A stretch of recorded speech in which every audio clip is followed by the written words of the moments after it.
6 or 7 minutes when Advocate Moloto left me there. Then he came in. He told me that he knew that I was in contact with the police. Then he said to me, then I must not implicate him, must implicate myself and not mention his name. Otherwise, it's going to do the worst to my father and my sister.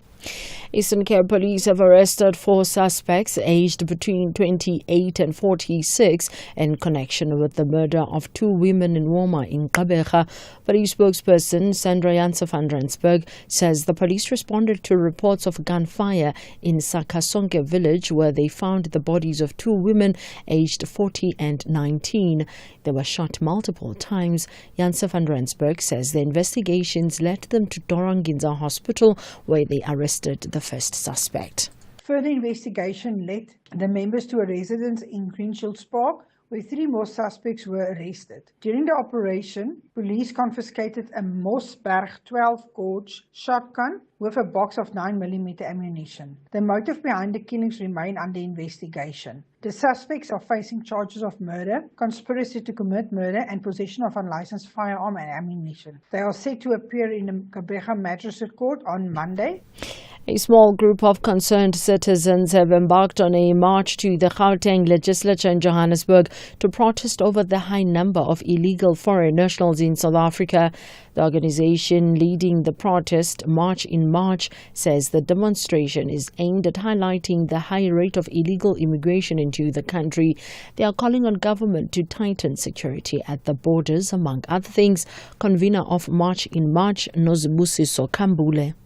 We are reaching out to the government of South Africa to tell them that we are tired of illegal immigration as well as the crime that is committed by immigrants in South Africa, because we feel like we are not prioritized by our government and our safety is not taken care of, as well as the well-being, the social well-being of a South African is compromised because the government prefers the foreign nationals more than the South Africans.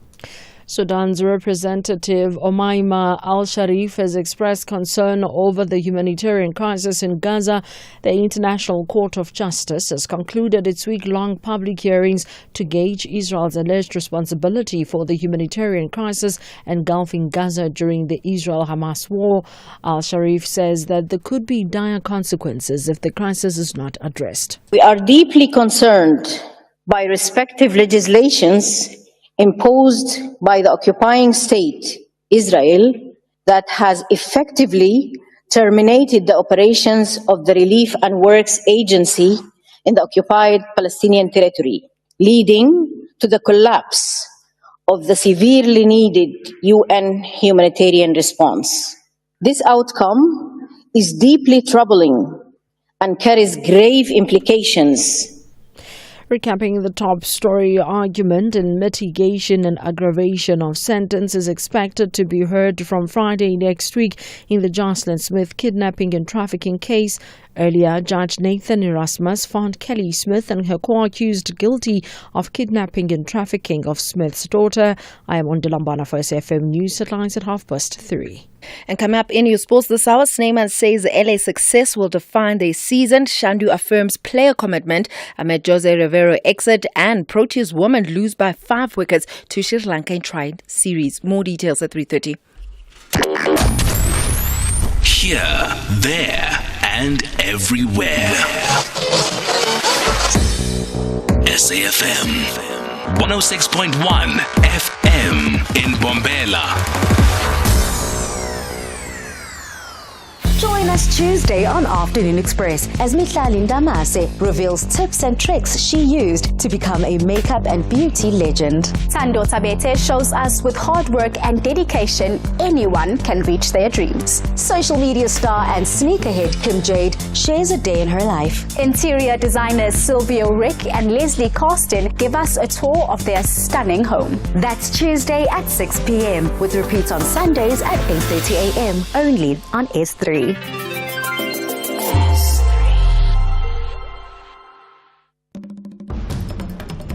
The Flames and Bafana Bafana both believe they have the capacity to secure a special continental ticket to East Africa.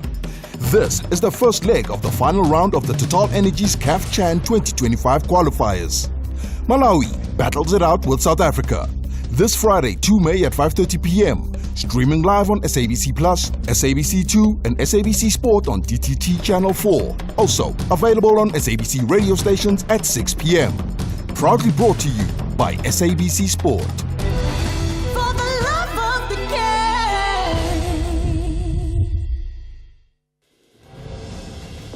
game. SAFM supports a litter-free South Africa. Play your part in keeping our surroundings and environment clean. SAFM, leading the conversation.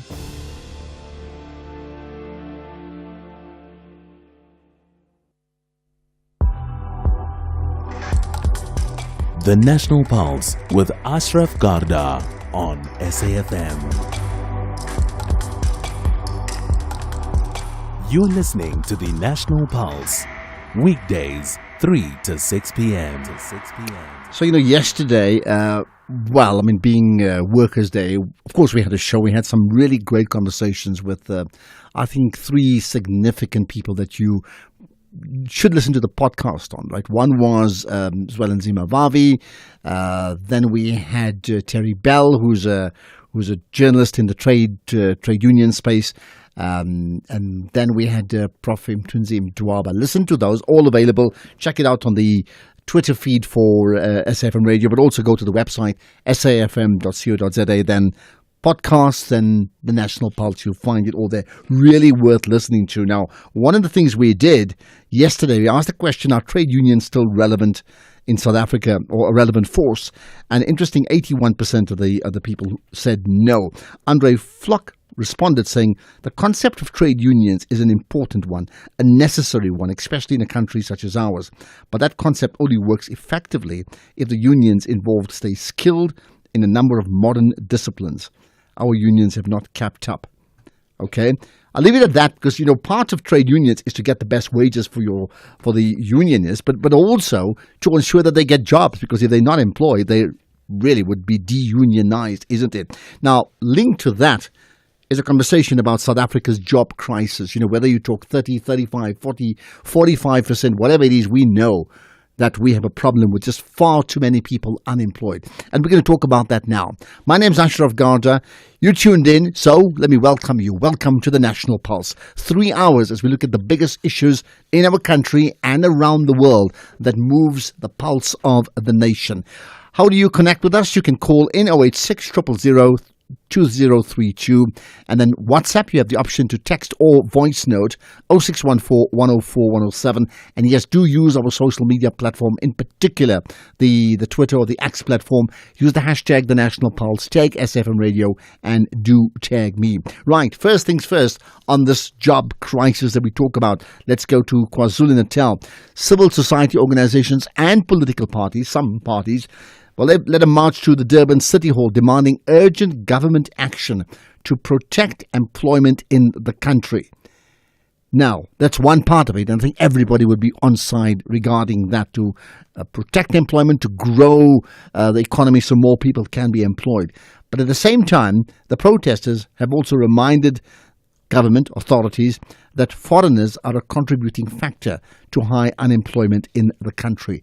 Now, I wonder where you sit on that second point. Let's get the thoughts of Kenny Kunene, who's the Deputy President for the Patriotic Alliance. Kenny, appreciate your time. Thanks for connecting to us here on the National Pulse. Thank you for having me, Ashraf. Thank you. So I take it you've been part of, your party have been part of this march reflecting the job crisis and solutions to as well. Yes, indeed. We came to KZN to support this march organized by community activists led by a lady called Jacinta. And because you would remember, Ashraf, that we as a party decided to go to the border of Zimbabwe and South Africa, Lesotho and South Africa, to expose how our borders are exposed, are unmanned, are in how people move in and out of South Africa as if they are crossing a street in the same section in the country. And because we are at the forefront of making this call for for the mass deportation of illegal foreigners because of the effects of having so many illegal foreigners in our country. And one being what you have just mentioned now, the loss of jobs by South Africans. Okay, let's get this. I think everybody agrees there's mass unemployment in our country, and it is a serious impediment to our growth and our security as a nation. We know that, right? Let's talk about foreign nationals then. When you say that, foreign nationals may be undermining our issues of jobs, what does the data say? I mean, what figures do you have that confirm that the biggest problem around South Africans getting jobs are the foreign nationals? When we formed this party in 2013 and contesting elections in 2014, we were campaigning also in the colored communities and in the Western Cape, I mean. And we went to the farms. We contested a by-election around 2015, 2016 in Vredendal. And when we went to those farms, we found South Africans working in those farms. But when we contested elections in 2021, we found illegal foreigners in the farms in the Western Cape. That is the first one that I would make as an example. In fact, last year we were contesting a by-election in the Western Coast, in the West Coast. I went there. I found people from Lesotho. I asked them, how did you get so far? And one of them said, somebody in Lesotho was recruiting them for jobs in South Africa. And once they were ready, they went to cross a river and they found a luxury bus waiting for them in South Africa, which they got into, and it drove them to where they were. Okay, I'm just going to push you. I mean, we know these things happen, right? I think even last week, the border management confirmed 6,000 people were arrested trying to get into South Africa and possibly sent back to their home country. So we know that. I think the big issue that I'm asking is, what percentage of South Africa's unemployment can be attributed to the fact that jobs are going to foreign nationals? What would you say? 80%. When you talk about jobs, you have to break it. If you talk about your high-end jobs, your doctors in public hospitals, you talk about in private hospitals, you talk about lecturers at universities, you would amount it to about 30 to 40%. Because you saw one of the PA members deployed in the Portfolio Committee on Education, asked difficult questions to officials. And they had confirmed that 15% of those employed at the University of the Free State were foreign nationals. So that's number one. Then you go to the factories. When you go to the factories, you go to the warehouses, you would find that it exceeds 60%.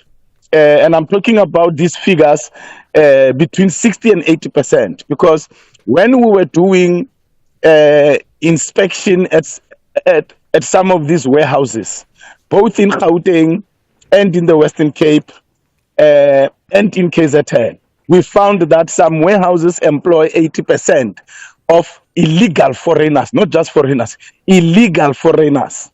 So it depends on which sector you are talking about. But when you talk about your low-end sector, it's between 60 to 80%. Okay, so some is 90%, some is 100%. You look at the restaurants, same principle happens. All right, let's confirm where your gripe is. Is your gripe, and I hear what you're saying, it moves from 30% up to 60 to 80%, maybe 100% in some places. So the lower the skill factor, the higher the numbers of foreign nationals being employed in that sector, right? But is your gripe that they're foreign nationals, or is your gripe that they are undocumented foreign nationals? My gripe is that they are undocumented foreigners. But the law of the country then says about legal foreigners in the country that whatever job that they get must be a scarce skill. I was in my hometown in Welkom 2 weeks ago.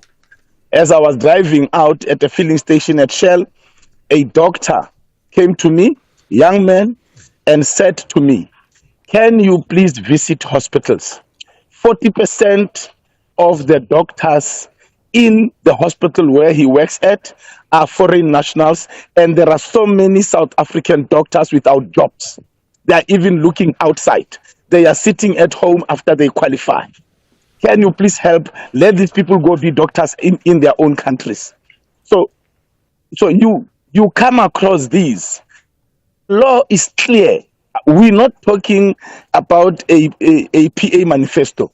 The law says it must be a scarce skill. So why would you give foreigners jobs, 15% of the workforce, to be foreigners? Okay. Why do you think that the has skill happened? is not scarce? Okay. What is your opinion? I mean, in the past you were a businessman or activist. Now you're actually part of a political party.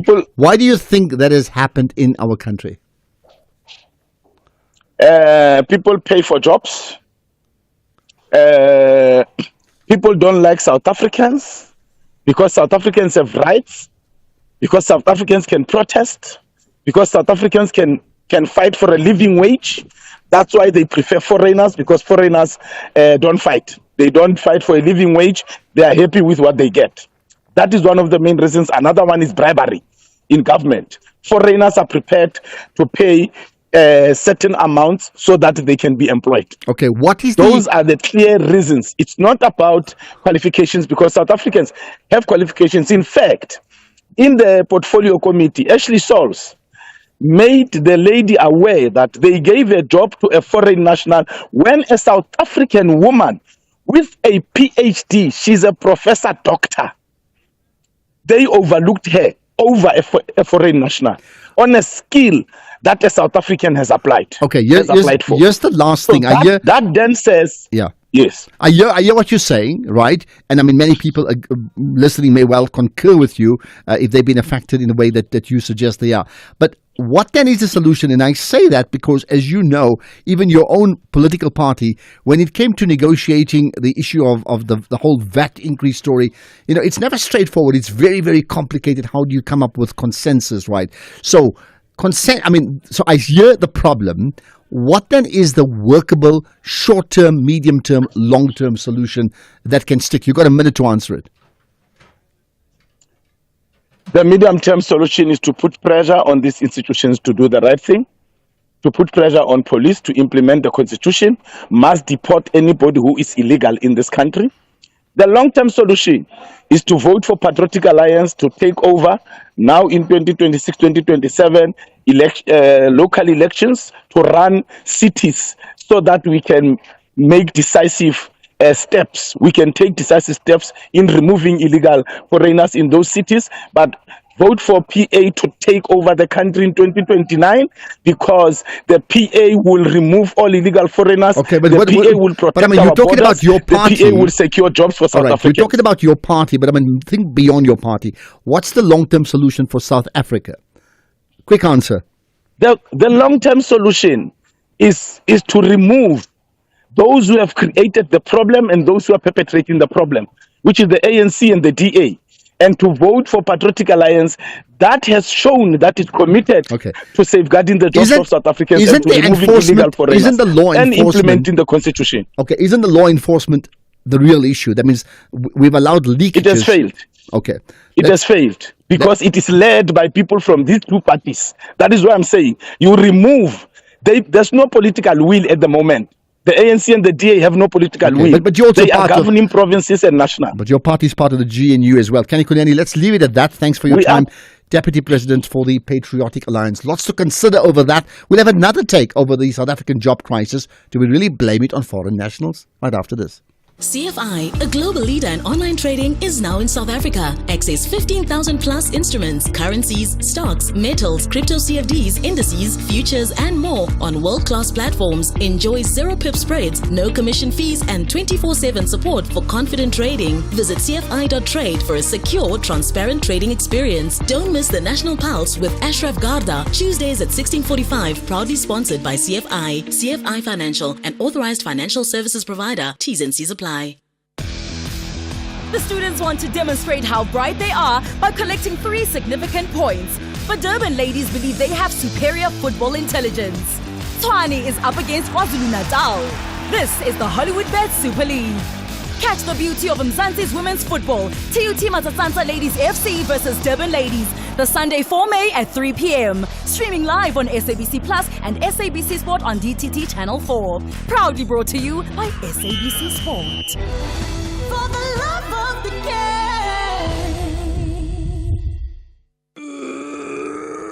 Honey, what are you doing? I'm stretching for tonight. I thought you're not dancing at bachelorette parties anymore. Baby, we need the money to put Johnny through matric mos. And what's the police uniform for? The clients feel safer when I wear it. No man, just sell your bakkie to We Buy Cars. They give the best prices and they pay you within minutes. Okay, but can I just go and dance one more time, please? You know how much I love it. No, the buyer's already on his way here. Wow, okay. Strapped for cash? Just sell your vehicle to We Buy Cars. The easiest way to sell your car by far. Your Sunday nights are about to get big on S3. We have some of the biggest movie titles that will take you on adventures that you simply cannot miss. Thomas arrives in a glade at the center of a giant maze. The race to escape the maze leads him to a journey. Should they escape, all questions will be answered. Tune into The Maze Runner, Sunday the 27th of April.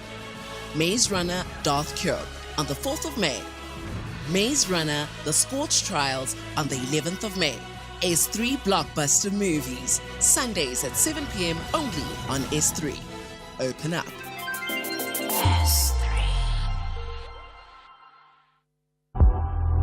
X at SAFM Radio and at Ashraf Garda. Okay, we'll certainly get many calls on this issue. You heard the thoughts of Kenny Kuneni, certainly believing that the solution would be vote PA, but ultimately coming from a range of 30% going up all the way up to 80 to 100%. Too many organizations and industries hire foreign nationals, and many of them are undocumented. So let's get another side to the story. I mean, is it fair? South Africa definitely has an unemployment problem, a crisis. There's no question about it. But is it fair to always blame foreign nationals for this? What is the solution? What is the foreign national perspective on this? Bongani Mazwi Imkwanazi is the Executive Secretary for Media and Publicity for the Africa Diaspora Forum. Bongani, good to connect with you on the National Pulse. Hello. Thanks, Ashraf. How are you? I'm very good indeed. So let me ask you this. I mean, do you believe that foreign nationals are getting the short end of the stick, meaning they are being blamed for so many South African problems around employment?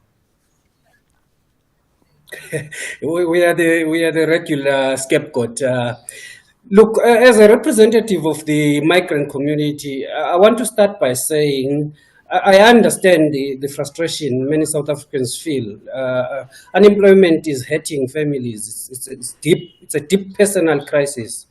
But if we are to be serious about fixing it, we must be honest about the real causes. Blaming foreign nationals might feel like the easy answer out, but it's not the true one. The hard truth is that South Africa's job crisis is not caused by migrants, but is driven by long-standing systematic issues that need bold leadership to fix it. So definitely it's not the migrants' problem. What is the bold leadership you refer to? South Africa comes to the economy, the South African economy is affected by many structural problems.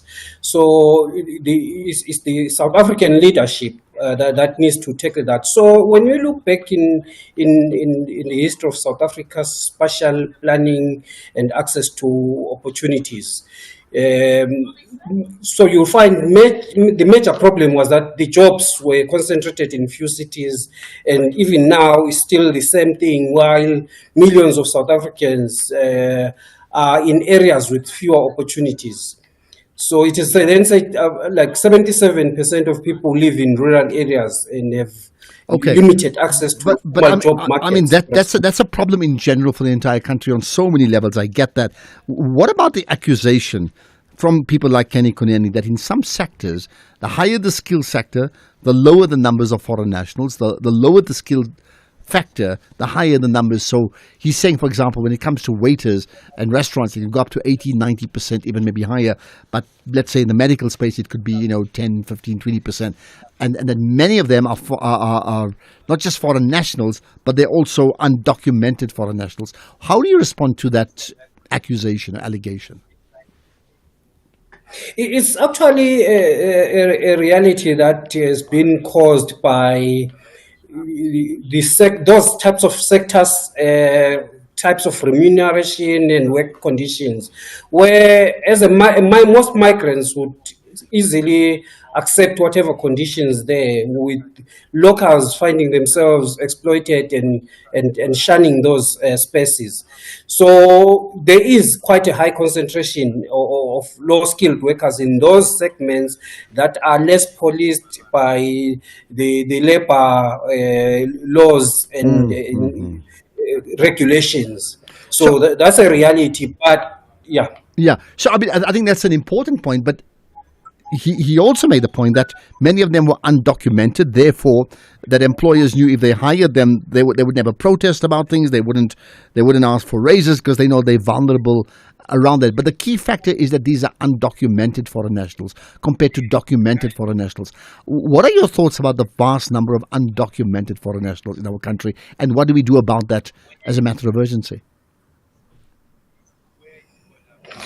In our engagements, we have attempted, in particular within the Zimbabwean community and processes that have been extended to the Lesotho community and Angolan community, to say there is this large populace of migrants that are undocumented, and it's actually leading to this exploitation and the flooding of those sectors, and therefore there needs to be some regulation. This came about with special permits being given to that. We would think that regulating that means being able to identify those people and ease of access to giving them some form of documentation. And therefore, it will lead to a better regularization of that industry, which will absorb more South Africans to avoid that exploitation. So would you, just the last thing then, would you then support a call, the immediate call, which is that undocumented foreign nationals should actually not be in South Africa? Would you support that? Legally, it is the case. Like, for example, as an organization, we are not there standing advocating that anyone should be illegal in South Africa. It's actually something that should happen, that people should arrive in South Africa through the channels that will get them documented. So we are not ever in argument and saying, look, we want migrants or foreigners to be illegal in the country. So we would support such. Okay. Just a last thing then, very quickly, considering many of the problems, some of them are long-term, but in terms of short-term, what's the most urgent issue around foreign nationals and jobs that you think needs attention, the most urgent thing? There's become this systematic shutting out of foreigners, especially in the health sector, where someone is sick and is trying to access healthcare and they're chased away either by the community or met with unprofessionalism by the workers in some health institutions. I think that is quite urgent because despite the issues that would have preceded their coming here, illegal or not, when someone's there's a life-threatening or there's a health concern, we should first implore medical ethics and humanity in those instances. All right, that's your thoughts. Appreciate your input, Bongani Mazwi Mkhwanazi, the Executive Secretary for Media and Publicity for the Africa Diaspora Forum. Thank you for your time. I'm sure I know many people want to respond to this. Really, what do you feel about it? What is the solution? Let's get the news headlines. Here's Ondela. Thank you, Ashraf, for the news headlines. Kelly Smith's mother, Amanda Daniel Smith, says she still wants answers from her regarding the whereabouts of Jocelyn Smith. Police are investigating a murder case after a body was found burnt beyond recognition at the Makgato Sports Ground outside Morebeng in Limpopo. And the right-wing Populist Party Reform UK has won a parliamentary by-election in northwest England, dramatically overturning a governing Labour majority by the smallest of margins. A full update follows at the top of the hour. This is SAFM Sports with Tuming Khapele. Okay, we're going to talk Springboks in a moment, but I can tell you now, Tumi's wearing a top of a football club, and I'm not saying anything. If you want to find out what club it is, right? My suggestion is, it's on streaming live. You can check it out. So go to Twitter and then on the SFM YouTube channel, you'll find it on streaming live, and you'll see that I'm wearing navy, dark navy, and you'll work out what she's wearing and what that says about which club. Some or the other, there's some connection with. I don't know. We'll find out. Right, let's talk about the green and gold in the box. Good afternoon, Ashraf. I'm actually going to post it. All right. Okay. Right. Go ahead. Again. Yeah. Let's try again. Can you hear me? Can you hear me now? Yes. Okay. There I am. I'm saying a very good afternoon to you, Ashraf. Actually, I'm going to take a selfie because this week I'm wearing this jersey. And next week, I'm going to wear the other side of the team that is playing tomorrow. So, no biggie. Oh, so you're going to wear both? Well, why don't you Yes. have a top which is half yellow and half black? I mean, why don't you create one? And the badges of Chiefs and Pirates. I on both should. sides. I mean, that would be innovative. I really somebody should. can organize that for you, man. Yeah. But a very good afternoon to our listeners. Let's start things off with rugby. Blesbok head coach Philip Snyman says that his side is aiming for a blockbuster finish to their 2024-25 campaign at the 7th World Championship this weekend. South Africa will face Olympic champions France, Great Britain and 7th league winners Argentina tomorrow in Pool A. Fiji, Spain, Australia and New Zealand are in Pool B, and the top two teams in each pool will contest the semi-finals on Sunday.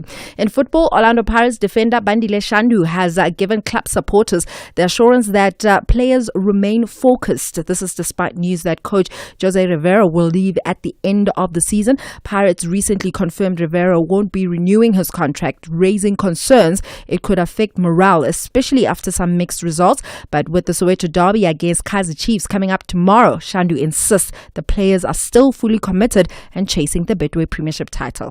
I think for us as players, and what we've been doing is focusing on the pitch, focusing what we need to do, not too focused on what's happening outside or what's being said.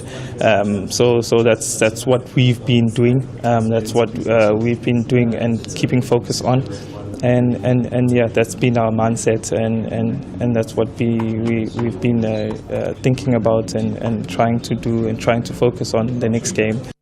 Meanwhile, on whether he's going into this game with an eye on matching Stuart Baxter's record of 5 Soweto derby wins in the PSL era, Rivera says the only important number this weekend is 3 points. We're looking for a victory because it's a must for us, it's a must for our fans, it's a must for our club, same way that it is for Kaizer Chiefs. That's the important thing in a derby. We're going to celebrate a massive football day one more time. The stats are fine. It's something that we will have a look, maybe, at least myself particularly, maybe in 20-25 years, hopefully.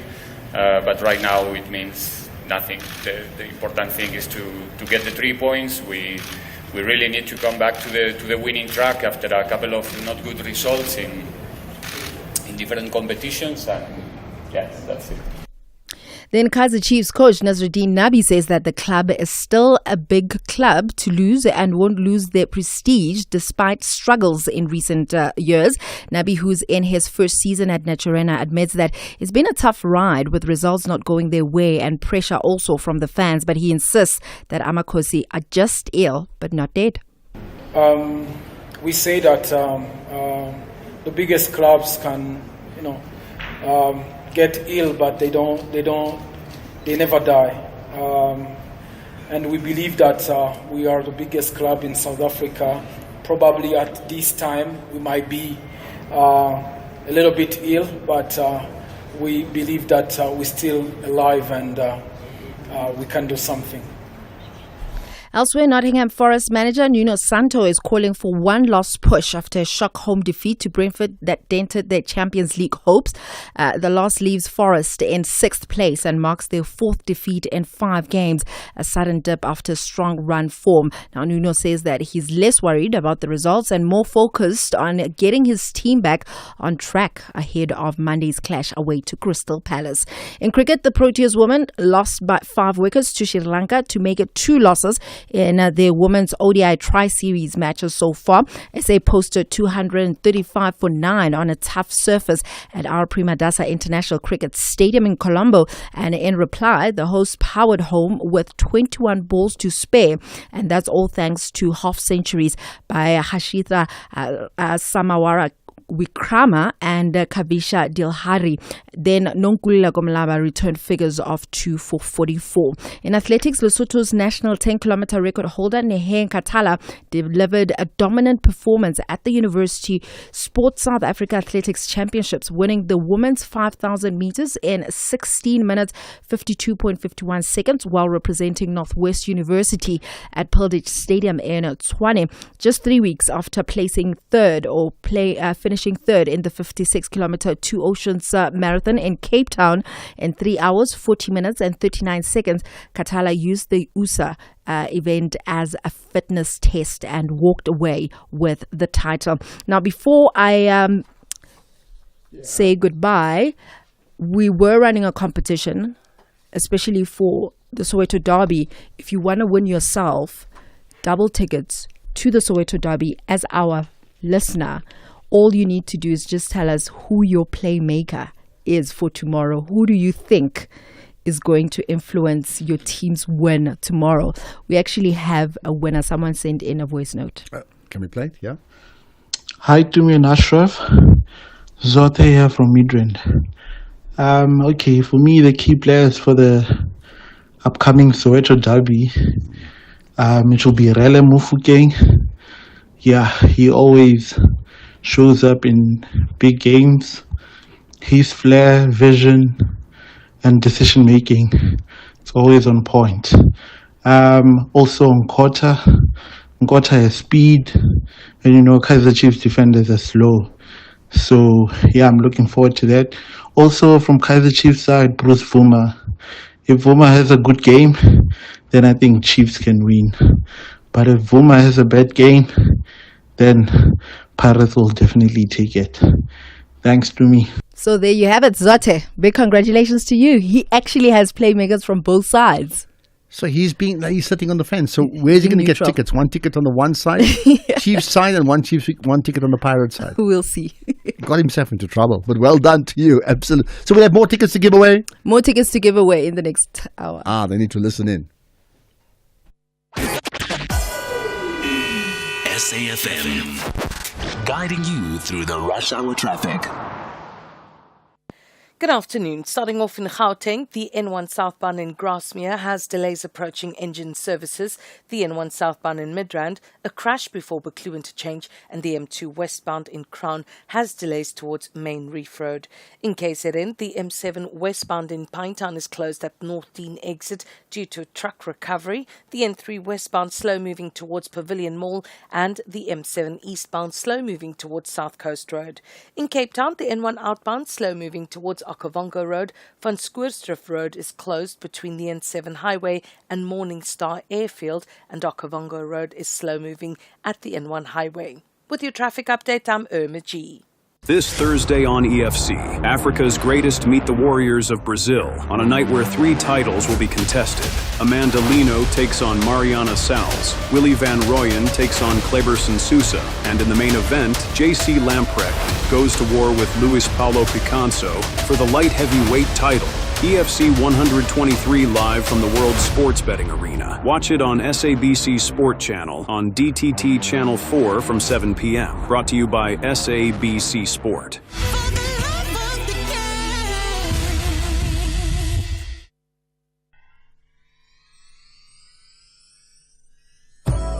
Hi, I'm Khomotso KG Mweketi, and I believe in music's ability to connect, to heal, to remind, and to bring joy. And each week on my Saturday and Sunday show Seasons right here on SAFM, I endeavor to do just that. So join the movement of Seasons every Saturday and Sunday, 10 a.m. to 1 p.m.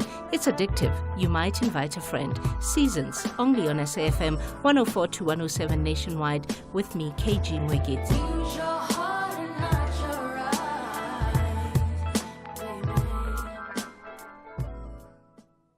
Luck could be on your side when you play Powerball and Powerball Plus for 59 million rand in total estimated jackpots this Friday. That's right. Play Powerball for an estimated 33 million rand and Powerball Plus for an estimated 26 million rand today. Buy your tickets now in store on nationallottery.co.za, the mobile app, cell phone banking, or simply dial *120 *7529# for USSD. Panda, Pusha, play. Players must be 18 years old. Play responsibly. E2 is a proud operator of the National Lottery.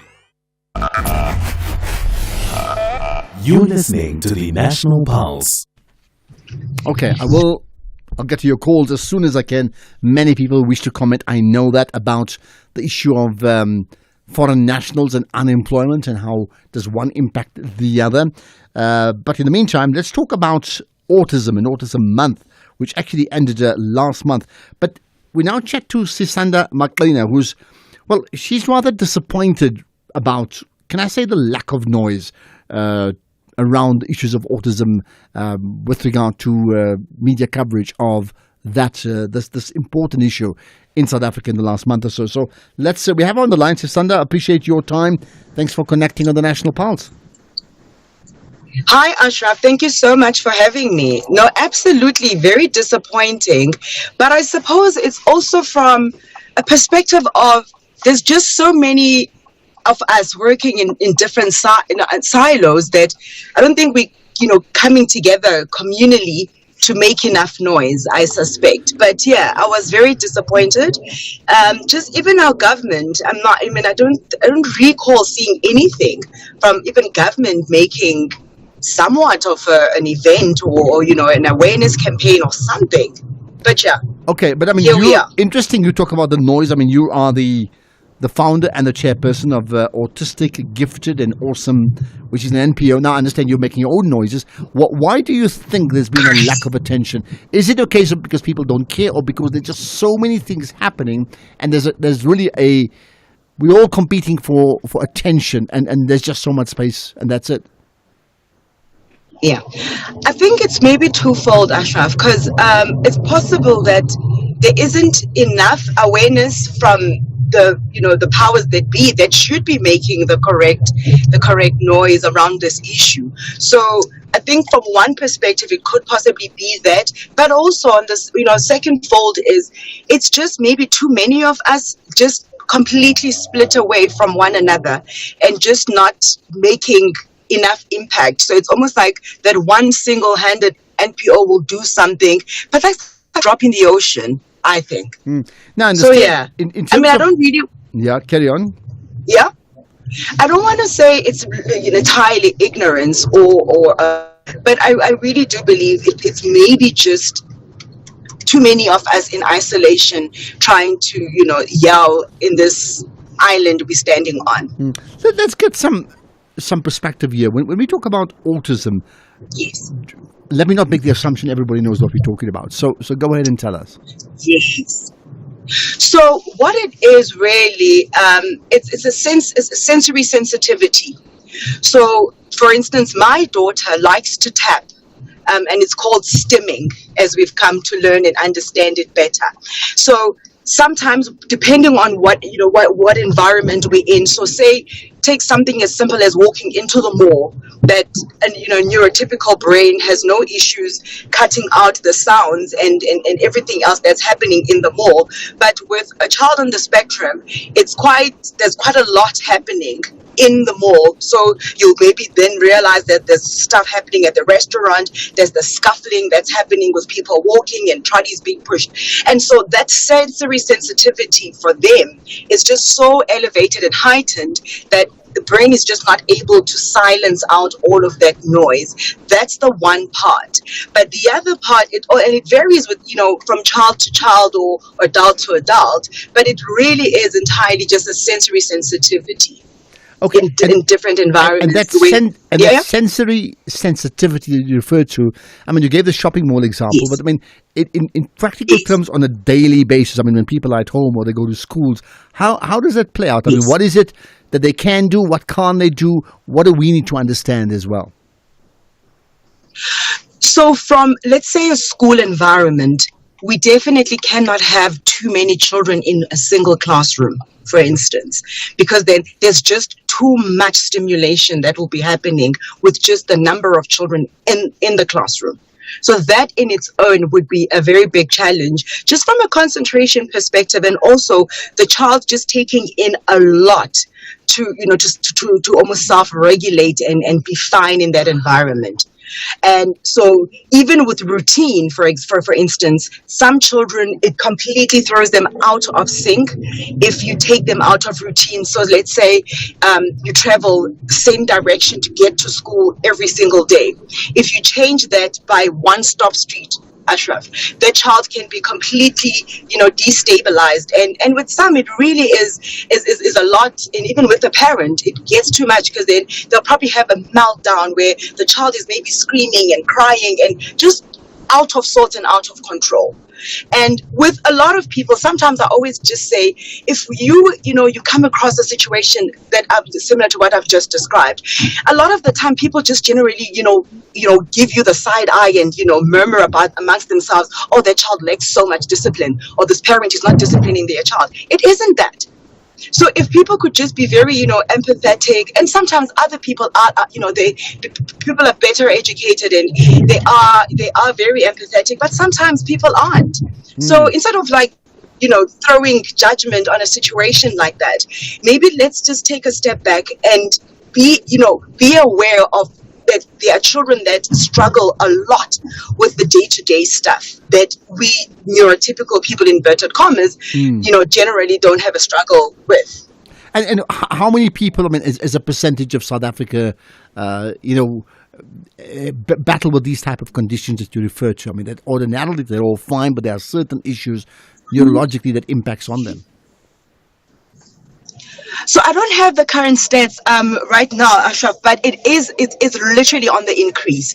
So you'd find maybe in a group of, say, 5 people, you definitely are going to find a direct parent that says, my child is on the spectrum, maybe 3 out of that 5. So it's quite on the increase. And just the last thing, again, I think I asked it slightly differently just now. I think schools will be able to maybe identify, because there could be some consultation with a parent, say like yourself. But for the others, what should we be looking out so that there's a higher degree of empathy? Because if you don't know, you don't know, and then yes, human beings do judge. Correct. Yes. So there's always telltale signs. For example, as I pointed out, my daughter, when I picked up quite early on, it was, when she started walking at 13 months, which she was within her milestone window, she started walking on her tippy toes. But even prior to that, she would always have, if she maybe grab her feeding bottle, and in her infancy, she would tap on her bottle with her index finger. And initially I thought maybe it's just a developmental, sensing type thing. But then I realized, wait a minute, I think sometimes when we at a family gathering, or we out, say out and about, she would do the same. And then we've now come to understand that was her trying to just self-regulate. And also it presents so differently with so many different children. And that's why it's called the spectrum. It's so wide-scaled. But some of the stuff that you would look out for, maybe the child, if you go, say, with other children, or they're at a party or whatever, they would maybe just want to shut the noise out by pressing on their ears with their hand, the palm of their hand. That's what it looks like. But also just some of them have skin sensitivity as well. So it's so different, Ashraf. Okay. Point taken. I think your awareness has made us more aware of the need to be aware around the issues of autism. Appreciate your time, Sisanda Maklina, the founder, chairperson of Autistic, Gifted and Awesome. The Spanish Princess series continues the story of Queen Catherine and Henry VIII. Catherine's struggle to produce an heir places her marriage and position in the court at risk, and she's haunted by her choices from the past. Despite proving herself a politician, a diplomat, and a national inspiration, and even a military commander, Catherine must battle to save her love with the king and to preserve the peace and prosperity of their reign. The Spanish Princess Season 2 airs Saturdays at 9:30 p.m. only on S3. Open up.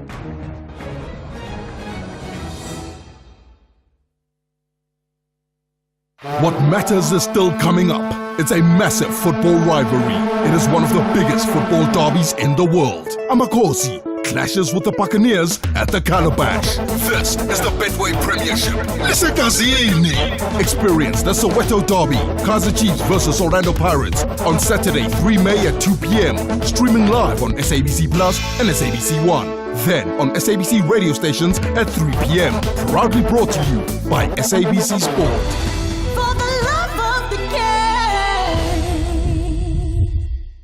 Whether it is a CCMA referral, problems with a mechanic, or unfair blacklisting, Clientele legal plans are affordable, and you receive up to 670,000 rands worth of legal services per year. We cover civil, criminal, and labor-related matters. Our legal team will be your support 24 hours a day. SMS SAFM to 32195. That's SAFM to 32195. Clientele General is an authorized FSP and a licensed non-life insurer. T's and C's online. Standard rates apply. Call us on 086 000 2032. Did I tell you who's my fireside chat guest today? Well, okay, I'll tell you in a moment. Let's get to some of the calls from your thoughts contributing to the conversations we've had already. Tasha in Worcester, you want to talk about unemployment. Go for it, Tasha. Yes, I want to talk about unemployment, and I want to ask a question to any of our politicians or municipal councillors out there in the country, but maybe somebody from Worcester is listening. Just this afternoon, as in half an hour ago, I took somebody to Zwelathemba, the local township outside of Worcester. And it was somebody that I assisted with some food because this person is unemployed. He's been unemployed for 4 months. His wife is unemployed. And as he drove into Zwelathemba, I asked, there were lots of people lying on the pavement, and I said, are all these people unemployed? And he said, most of them are unemployed. And then I looked around at the litter in the streets. I mean, it looks terrible. It's awful.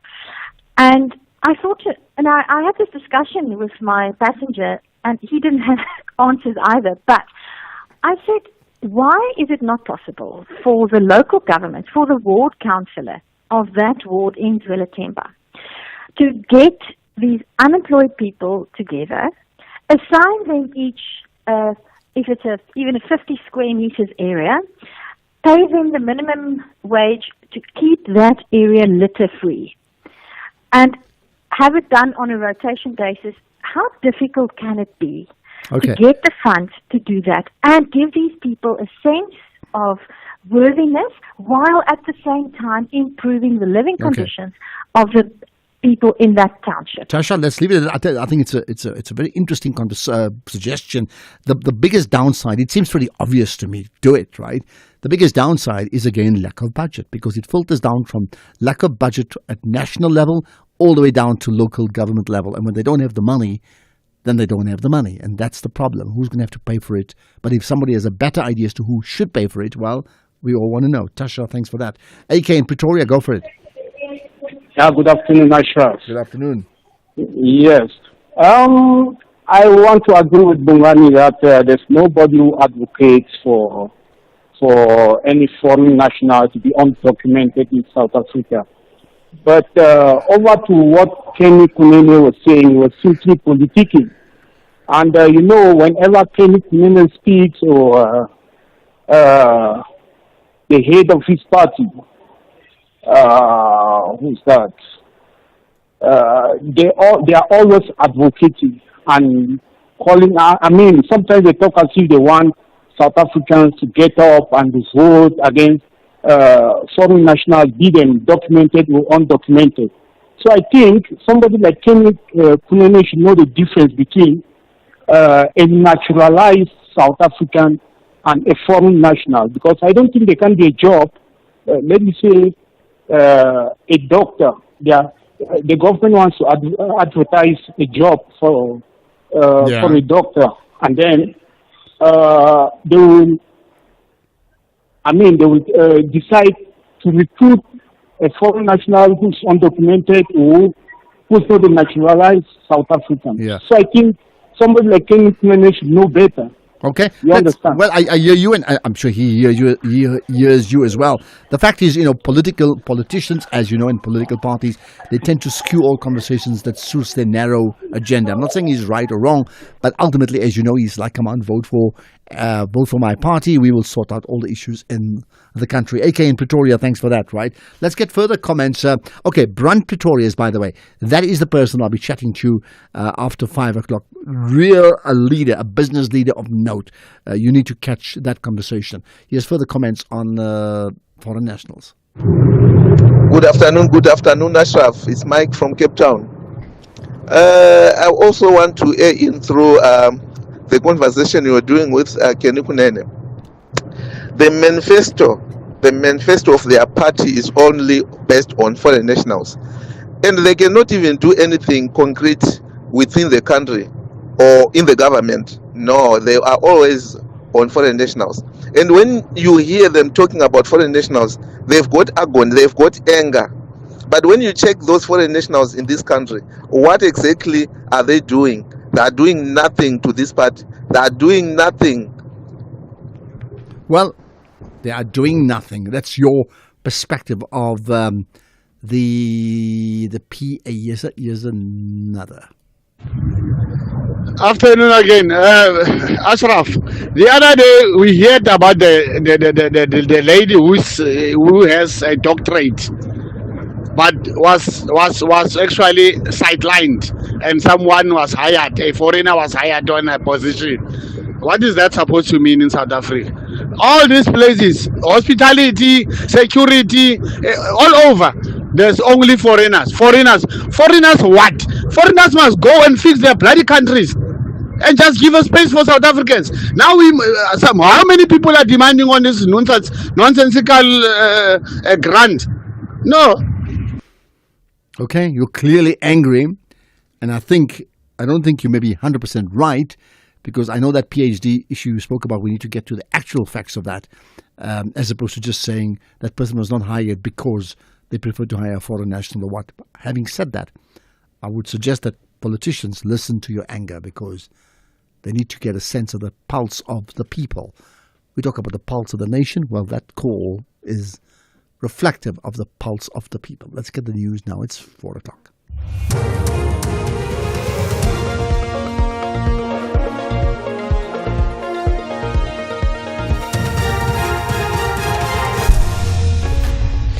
Thank you, Ashraf. Top stories at 4. Jocelyn's grandmother still seeks information on her whereabouts, and Limpopo police discover a burnt body. For SAFM News, I am Onda Lambana, and a very good afternoon.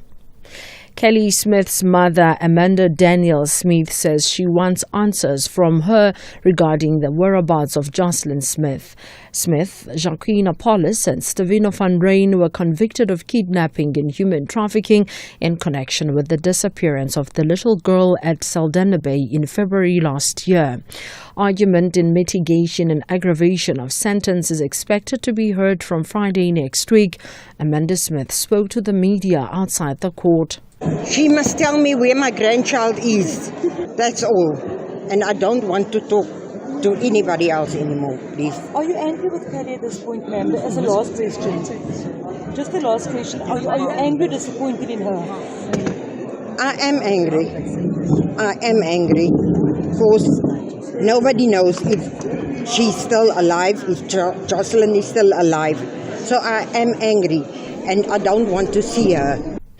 Police are investigating a murder case after a body was found burnt beyond recognition at the Makgato Sports Ground outside Moribeng in Limpopo. Police spokesperson Malisela Lidwaba says it is not yet clear how the person was killed.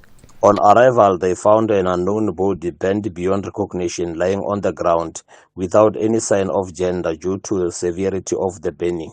Although the motive for the brutal attack remains unknown at this stage, mob justice-related incident cannot be ruled out. A murder case was opened, and anyone with information may contact Investigating Officer Sergeant Elvis Pierre on the number 072-310-9827 or Crime Stop number 08600 10111. Thousands of hectares of crops along parts of the Vaal River have been destroyed during recent floods along the river.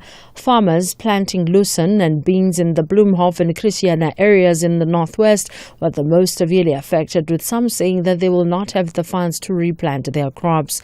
The majority of Barry van Vuren's lucerne was submerged. He says this is the 7th flood since he purchased the farm 25 years ago. This was 175 hectares of lucerne. There was approximately 140 plus hectares directly covered with water. And we think there was 25 to 35 hectares that was not covered with water, but will possibly still be dying from too much water. The city power teams are working on restoring electricity in some areas in the inner city of Johannesburg after a blaze damaged underground electricity infrastructure. The fire broke out in the early hours of yesterday morning in its tunnels, affecting cables that run between the Braamfontein and Fortsburg substations. The power supplier says it's restored 24% of power. However, it says it's only just begun assessing the tunnels where the blaze is believed to have started due to vandalism.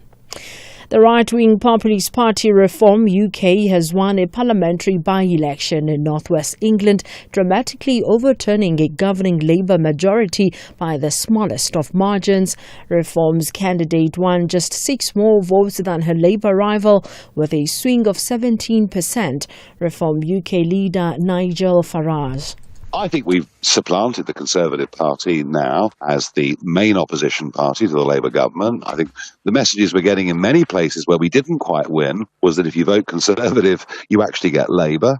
And we've bitten very hard into the Labour heartlands. I mean, this seat of Runcorn and Helsby, one of Labour's safest seats in the country. And albeit the margin may be narrow, but it's a spectacular by-election win.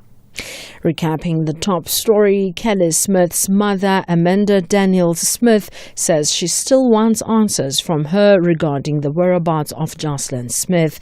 I am Ondelambana for SAFM News, headlines at 4:30. And coming up in your sports this hour, Matlo urges Chiefs fans to stay calm ahead of the Soweto Derby. We're still giving away double tickets to the Derby. Just tell us who your playmaker is or will be tomorrow. Send us a WhatsApp voice note to 061 410 4107 and cook in line for England debut after squad call-up. More details at 4:30. SAFM, guiding you through the rush hour traffic. Good afternoon. Starting off in Gauteng, heavy traffic reported in the vicinity of Noord Street taxi rank in central Johannesburg, so expect delays. Heavy traffic in the Crown City West area, so expect delays there. Winnie Mandela Drive northbound in 4 ways, slow moving towards Monte Cassino Boulevard, and Santon Drive eastbound has delays towards Marie Avenue. In KZN, the M7 westbound in Pinetown is closed at North Dean exit due to a truck recovery. Umgeni Road westbound is slow moving through Springfield Park. In Cape Town, the N2 westbound in Somerset West is slow moving through Gants Park. Viking Way eastbound in Epping is slow moving towards the N7 Jakes Havel Drive, and Victoria Road outbound slow moving through Woodstock. With your traffic update, I'm Irma G. In an apartment far, far away. Mara Springs is not that far, Mos. Who's the narrator here? Sorry. Exists a room dedicated to who Morena refers to as the GOAT. From his very first soccer boots, right down to the shirt that he wore in his final World Cup, Morena has it all. Ask Morena anything about the GOAT, and the answer will roll off his tongue like second nature. Morena is not just obsessed. Morena is the GOAT's super fan. Uswile boy, it's me, super fan. Yeah, sure, boy. Tune in to Superfan Saturdays at 7:30 p.m. on S3 and watch contestants compete in challenges related to their favorite artists, ultimately lip-syncing to determine the ultimate superfan. S3. The Flames and Bafana Bafana both believe they have the capacity to secure a special continental ticket to East Africa. This is the first leg of the final round of the Total Energies CAF Chan 2025 qualifiers. Malawi battles it out with South Africa. This Friday, 2 May at 5:30 p.m. Streaming live on SABC Plus, SABC2 and SABC Sport on DTT Channel 4. Also available on SABC radio stations at 6 p.m. Proudly brought to you by SABC Sport. For the love of the game.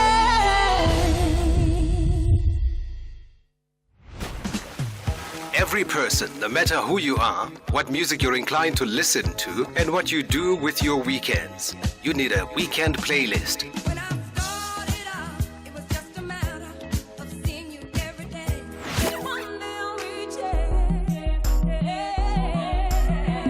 It's that musical mix of music that accompanies the lazy weekends, whether catching up with friends and family or just taking some time to reflect.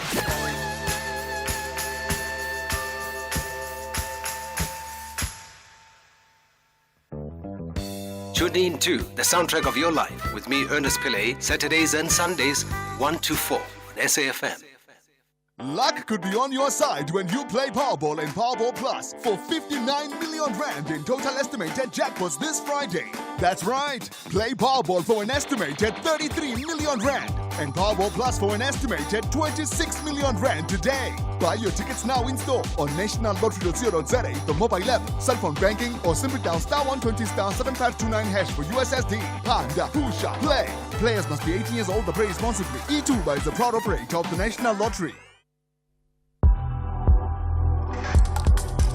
The National Pulse with Ashraf Garda on SAFM. You're listening to the National Pulse, weekdays 3 to 6 p.m. By the way, now go to our Twitter feed, SFM Radio, and Tumi's Twitter feed and mine, because we've shared the pictures that she's taken wearing her jersey for today. She said she'll wear the other jersey tomorrow, something like that. Check it out. Which one is she wearing today? Orlando Pirates or Kaiser Chiefs? And you heard what she said about a shout out. You can get tickets to the game. What you need to be doing is send us a voice note, ASAP. And basically what we want you to do is think as an analyst, not as a supporter. And think about who will be the most impactful player for the Soweto Derby tomorrow, and tell us why. So give us reasons, and someone, if you are that person that's going to make us sit up and think like an analyst, well, you could be at the game and be the real analyst at the stadium itself. So up to you. Just WhatsApp us voice note. You need to send a voice note right away. You got the number, right? You should have it. You must save that number permanently. 0614 104 107. Don't forget, Brand Pretorius coming up after 5 o'clock. Looking forward to that conversation. He was the head of the McCarthy Motors, remember, absolute legend in that industry. Looking forward to conversations with him, right? Let's, however, now get onto another story, and a disturbing story at that. You certainly heard it in the news.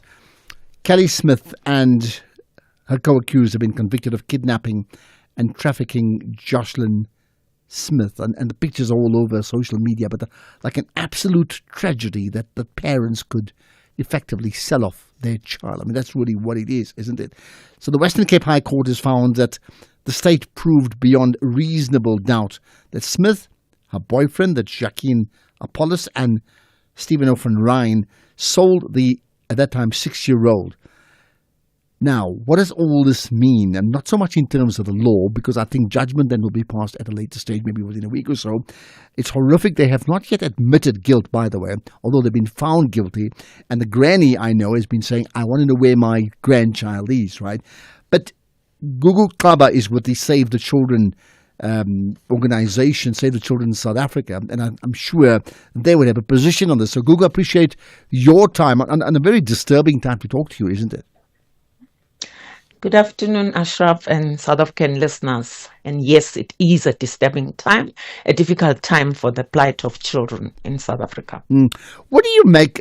I mean, the purpose is not to talk to you about the whole legal case, but just the case now that's been proved that they are guilty, effectively, of trafficking, in this case, or the mother's case, like a child.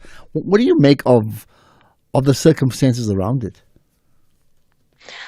As Save the Children South Africa, our view is that we have seen over 50% victory through the justice system and through the people of Saldanha who have provided support to make sure that the law can be able to make a decision without any confession from the accused. So that is good. The unfortunate part, and that is why I'm saying victory just above 50%, because it would have been good to know where the child is or where the child's body is, depending on what is the situation. Yeah. And we have learned lessons from this, that our justice system is capable and community members need to contribute to making sure that we get better outcomes from the justice system. I mean, the fact, the absence of a confession even now, does that surprise you? I mean, how normal is that? Or do you think that often people do break down at some stage and then actually confess? It's not normal, but it's confirming the fact that we've tolerated violence so much so we are willing to die rather than tell the truth, rather than be honest to this child that we violated so much. So the tolerance to the violence that they've committed is causing them not to even confess. Yeah, carry on. And so for us as Save the Children, the citizens of this country should see that we've grown so insensitive to violence such that we don't care what the grandmother of the child is saying. Even as a mother, you are unable to say, at least let me tell where my child is so that somebody can take care of it whilst I go to serve my sentence. Can there, and I have to choose my words very carefully here, can there be any mitigating circumstances in a case like this where a child is trafficked by her mother?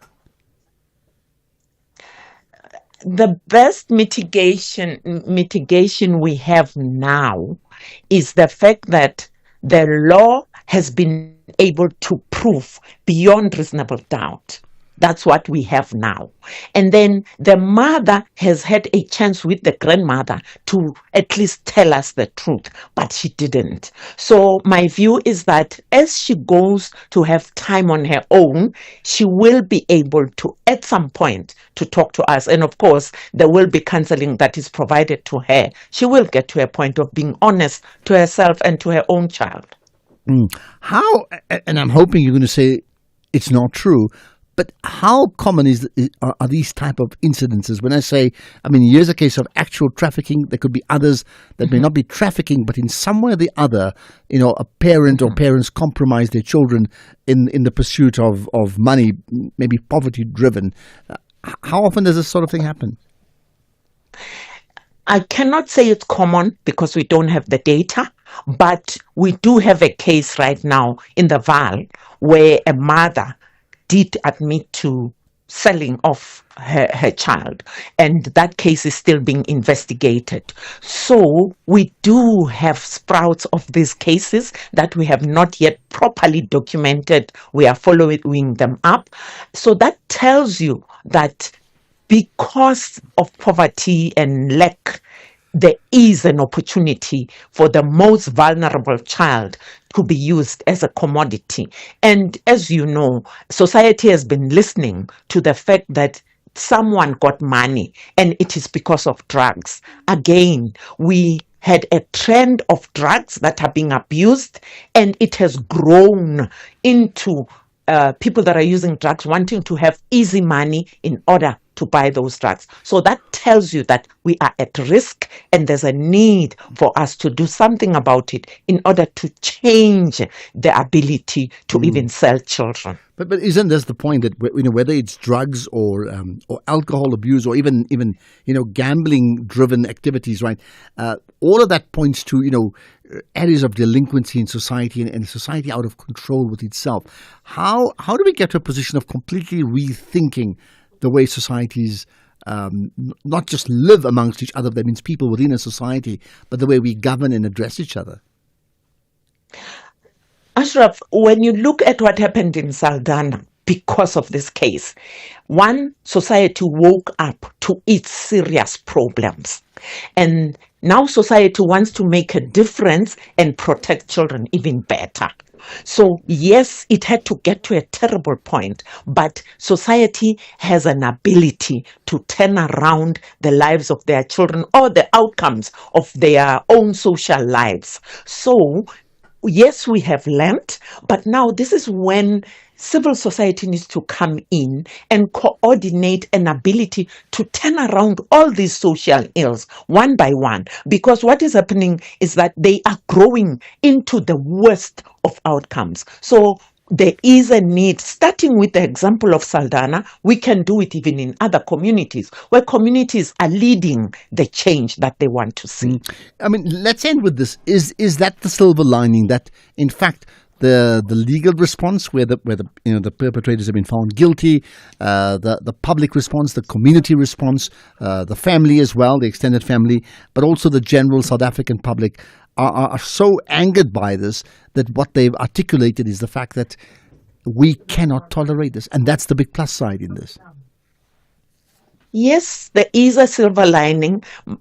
Our concern as Save the Children South Africa is that it's easy for the outcomes of this case to die down, and then we go back to our old habits. So what we would like to urge is that the tolerance or the insensitivity to human life must be out of our system as a community. And then let's, on a day-to-day basis, work towards protecting children, work towards reducing the social ills that we've seen, alcohol, abuse of children, and all others. Because if we don't, they grow into something that we wouldn't like to face, or they actually completely destroy the fiber of our society, or the moral fiber. And here's the last thing, can we ever say that even in a case like where the mother and the boyfriend trafficked the daughter, can we ever say that they themselves are victims of society? As Save the Children wouldn't say they are victims of society. We can say there has been previous trauma that has led to a point where we are abusing alcohol, we are abusing drugs, trying to numb an old pain. So there is a need where we see these social ills growing. There's a need for us to intervene and provide support, psychosocial support to this mother, because we do have information right now that says she has 2 other children besides Jocelyn, and she hasn't been treating them well. And we saw this happening. So what did we do in order to provide her support and counseling so that she doesn't do this to the next child and the next child? So there is a need for us to deal with the previous trauma that is causing people not to treat their children well. Okay, that's what we can say. That's where we can leave it. Big takeout from that with the Save the Children South Africa's Gugu Xaba. And really, the whole story is just such a terrible, terrible story. But as we now know, Jocelyn Smith's trial, the court finding Kelly and the co-accused guilty effectively of trafficking that young girl. A horrific story indeed. Right, we'll talk about another big problem in society. There's crime, there's ongoing crime in Eldorado Park. It just seems like one of those days, isn't it? And the community, what's that South African word? They're grateful. We're going to talk about it next.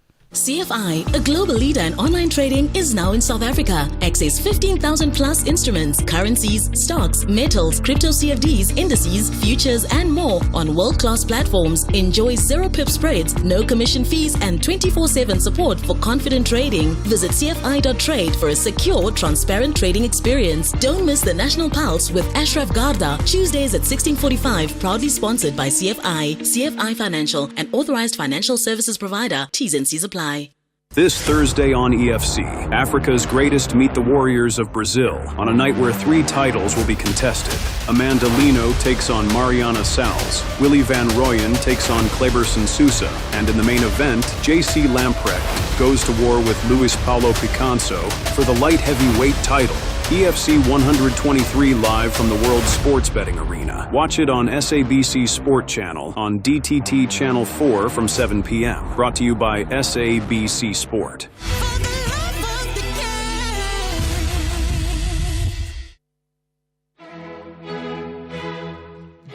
want an experience of a lifetime? Where every day is filled with challenges of providing Lisa Vanderpump curated experiences while dealing with rivalries, romances, and misadventures. It's drama at Vanderpump's French Estate. Chantel Rosabelle and the staff can't wait to give you a front row seat to all the drama. Catch Vanderpump Villa, Saturdays on S3 at 8:30 p.m. S3 open up. S3.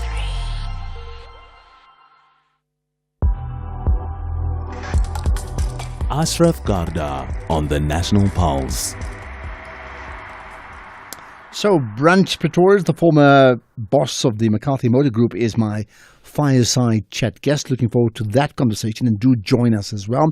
So let's talk about Eldorado Park and the Eldo's ceasefire march. Dwayne Ponsonby is with me, a councillor in the city of Joburg. And I mean, what Dwayne is saying, I suppose, I could sort of copy and paste from 5 years ago, 10 years ago, because there's an issue of senseless killings and gun violence in that community of Eldorado Park, southwest of Johannesburg, right? And that just continues. So they're really angry and they want some action.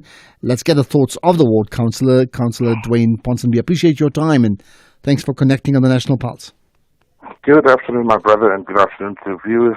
Thank you. So, I mean, you've heard my intro. I'm suggesting when you talk about senseless killings and gun violence, I could copy and paste this conversation with anything I've done in the last 5 years and we get the same answers, isn't it? No, that's true. That is true. That is. We just recently had the minister. I think you were here, and it's really a true reflection of copy and paste. Community goes to these meetings, allude to all of the social ills, all of the problems. It's a thing of we coming back to you. We'll revert back to you with no solid answers, with no solid way forward. So this is what we have to do. It looks like it's another thing of colored areas needs to kill colored people. That's it. So therefore, what is called the Eldo's ceasefire march, is it on for tomorrow? Have I got it right? Tomorrow, yeah? It's on for tomorrow. We're meeting at 2:30 to start at 3 at the Eldorado Park steps. What we're doing is, there was a narrative created last week that Eldorado Park is exaggerating the amount of deaths, the amount of gun violence in the area. So tomorrow we're bringing up the proof, and we're bringing up pictures, and we're putting it on the wall of the police station, on the fence, so everybody that's inside can see that this is truly something that is busy playing with the livelihood of the residents. But why would there be a narrative that you're exaggerating? I mean, first of all, there's crime, violent crime in our country. So it's consistent with the national psyche. And if certain communities have more than others, then why would anyone suggest that you are exaggerating? It was said last week that we okay, and it was actually groups in our community that actually said that Eldorado Park is not that bad. That the amount of killings that is said is not what was proven on police stats. So I'm asking you, what is the stats that the police have? Because they had every murder scene. How do they lie, or how do they put it out to their provinces when they report back based on day-to-day killings? In our community currently, we are faced with about 1 to 2. Nowadays, it's up to 4 deaths a day. So how can a community lie when at night you cannot sleep? You have to hear the sound of bullets going off, the guns going off left, right, and center. We don't even have a social life in Elders anymore. People are too afraid to step out of their houses after 6, after 7. Elders is as dead as a donkey. Dead as a donkey. And you talk about 4 to 40 people be dying every day. I heard there was incidences in the previous week or two where quite a few people were killed. Just give me the numbers so we understand it. The very day the deputy minister showed face in Elders, because the ministers did not have the audacity to face the Elders crowd. He sent his deputy here, and you could see, he said they were a made-up mind already. That very day, the morning after, that was Friday, Saturday morning, early hours of the morning, 3 got shot, not far from where the meeting was, in Extension 5. 2 were injured, 3 passed away. 2 days after that, another 3 passed away. And who's who's being killed and who's doing the killing? That's another thing that they're busy denying. There was two factions, there was two groups that really rose up, called the Flash Guns and the Varadors, which is a reality. They're out there, and our boys have cleaned onto this thing now, and most of them don't even know why they're fighting. Most of them don't even know why they're shooting and killing each other, because it is not even drug related. Most of these boys are on lean, and that's their drug of choice, which is unrelated to your typical ketamine and your Mandrax and those type of things. So it's just a fun fair, basically. Fun fair with guns. There's no big wheels in this one. It is ammunition, it is guns, and they go at each other every day. Okay, so And if we're talking about, yeah, go ahead, yeah. The strangest part of it all, this is boys that grew up together. This is boys with the same school, same soccer team, all of those things. But have now turned to become the worst of enemies. Okay, so this is not the typical crime issue which doesn't make it right, but people attack others to try and steal their possessions, and if you come in their way, they will wipe you out. There could be car theft or others. You're saying these are gang warfare, territorial fights, and the spoils may be nothing, but the spoils are the big ego. That's really what's driving this process. Yes, that's what it currently is. Because all of the time, we didn't have this type of factions. It goes back to the 70s and the 80s, where we had this type of rival gangs based in different areas and extensions, and there was borderlines that you could not cross. But of recent, nowadays, it is back on our shores. Our schools are suffering. These kids goes and intimidate educators. They intimidate the elders in the community. There's this thing. You remember when we grew up, your parent could hit me, and my parent would actually thank your parent for instilling discipline. Nowadays, we don't have such. The blame is also on our parents. The blame is on our society. We've lost our moral values. These kids are reckless. These kids are rude. These kids are, I don't know. They grew up with discipline and principles, but they've suddenly lost it all. I mean, I get a sense and if they put their hands on a gun, it's bad. Yeah, I get a sense there's a sense of complete helplessness. So let's wrap up with this. So the Eldo's Ceasefire March is what it's called. So who's going to lead the march? How many people are expected to attend? And what's the end goal of the march? I mean, what do you want to achieve? Look, the outcome is going to be big because the community is very angry that this thing has been going on for the last 4 or 5 years. It's spiraled now to a point where it is out of control. So the community is coming out at large. Parents, the normal community members will be there tomorrow. We as a councillors have started driving this thing because of late, everything is in the competency of a councillor. Even law enforcement, because nobody else wants to do their work, and community are orientated or they are brainwashed to say that every complaint should be against the councillors, So we have spoken out and we cannot be silent because these are our constituents that is being threatened, that has been now their lives put in danger and those type of things. And we've said, let the community come out. We've engaged the stakeholders, the churches, the faith-based organizations, all of our stakeholders in Eldorado Park. And the church will be leading this as of tomorrow. Okay. We've handed it over because we've decided that all of these kids belongs to a house. And if the parents fail to discipline, they should escalate to the churches. Okay. If the church fails to escalate, they can come to us and we can then further look at alternatives, like your counseling and those type of things.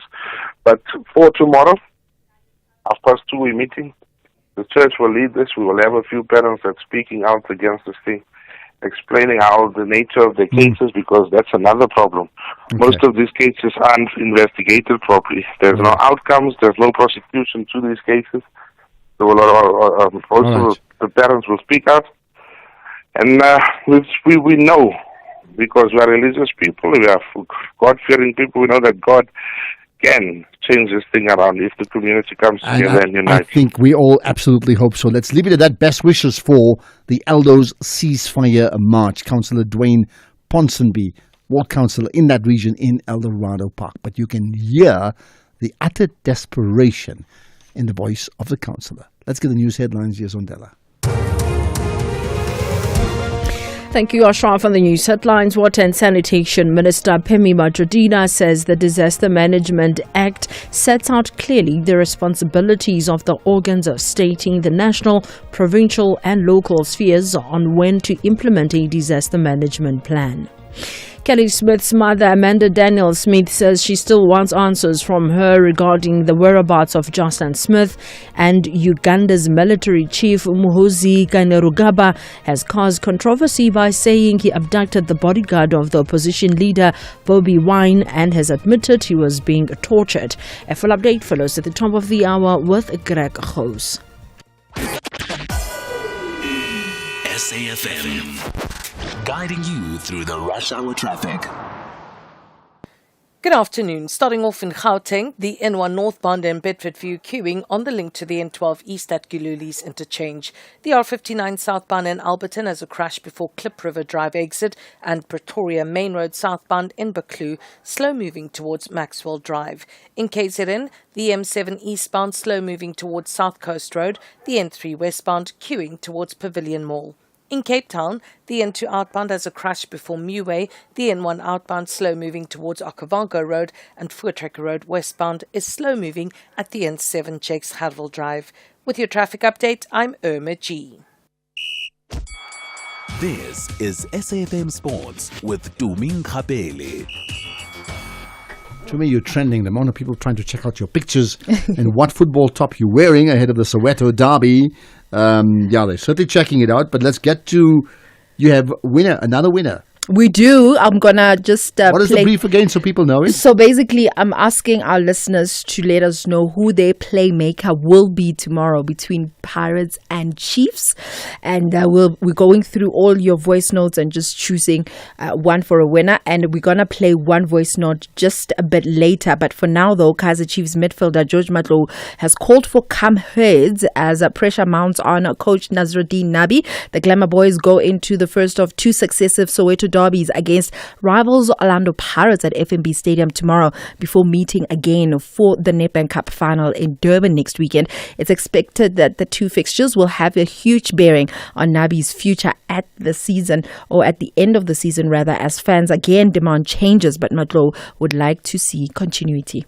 Pressure is there, so we all know that we have to win the Pirates game on Saturday. So yes, pressure has been there from the first game of the season. So playing for Kaizer Chiefs, always pressure is always there. Yeah, of course. So far so good.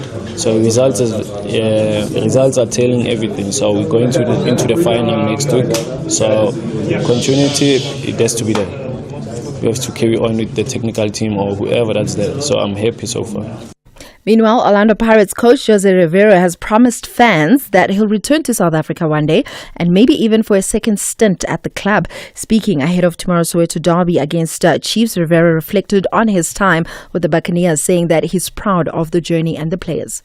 It's so nice to coach here, to have this level of players under your control. And yeah, personally, I have the opportunity to work with exceptional human beings, especially the group of this season. They know, because I almost tell them every day how happy they make me as a coach and as a person. And we have a relation that I think is going to last forever.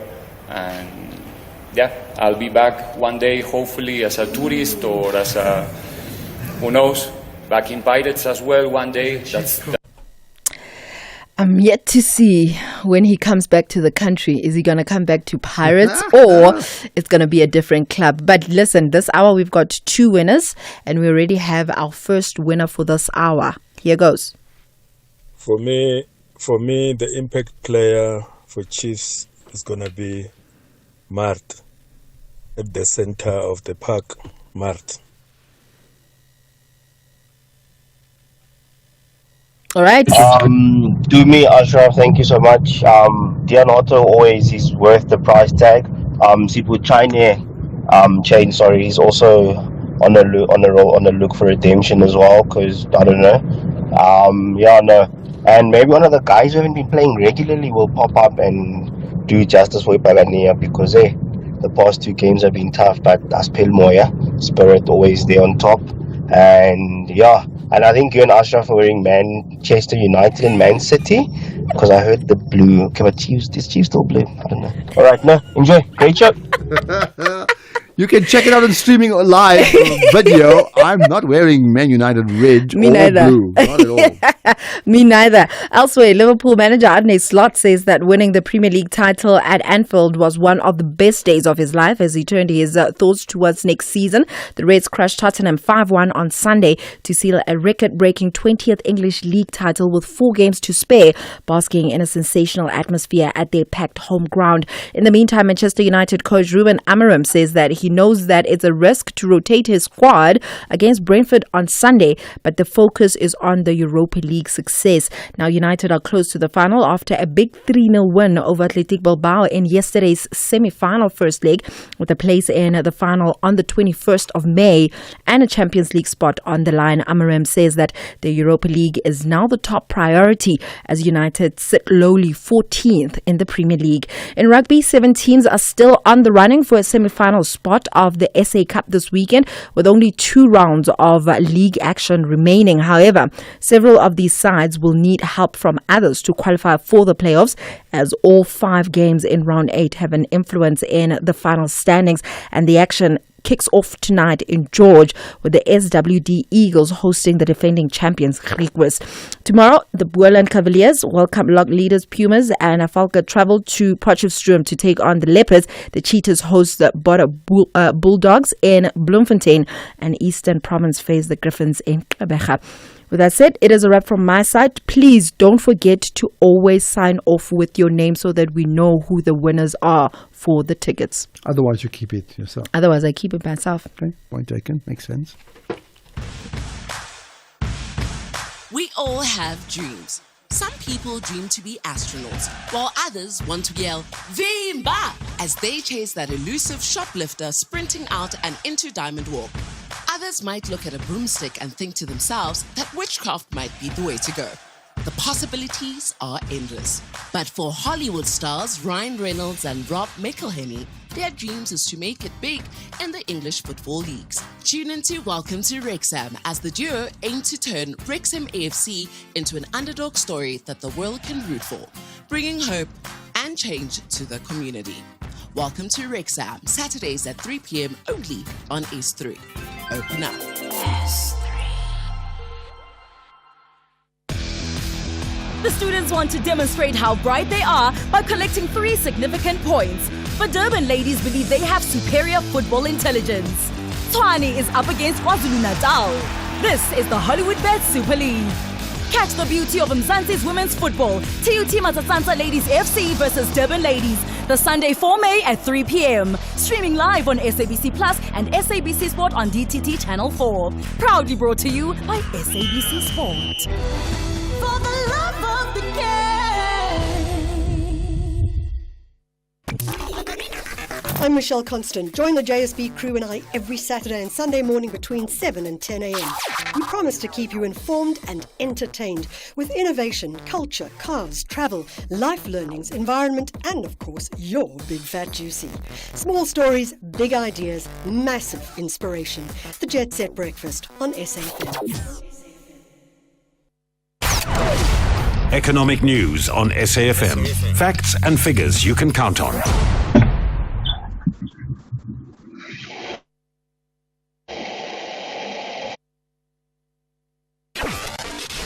Across South Africa, online and on radio. SAFM, let's talk.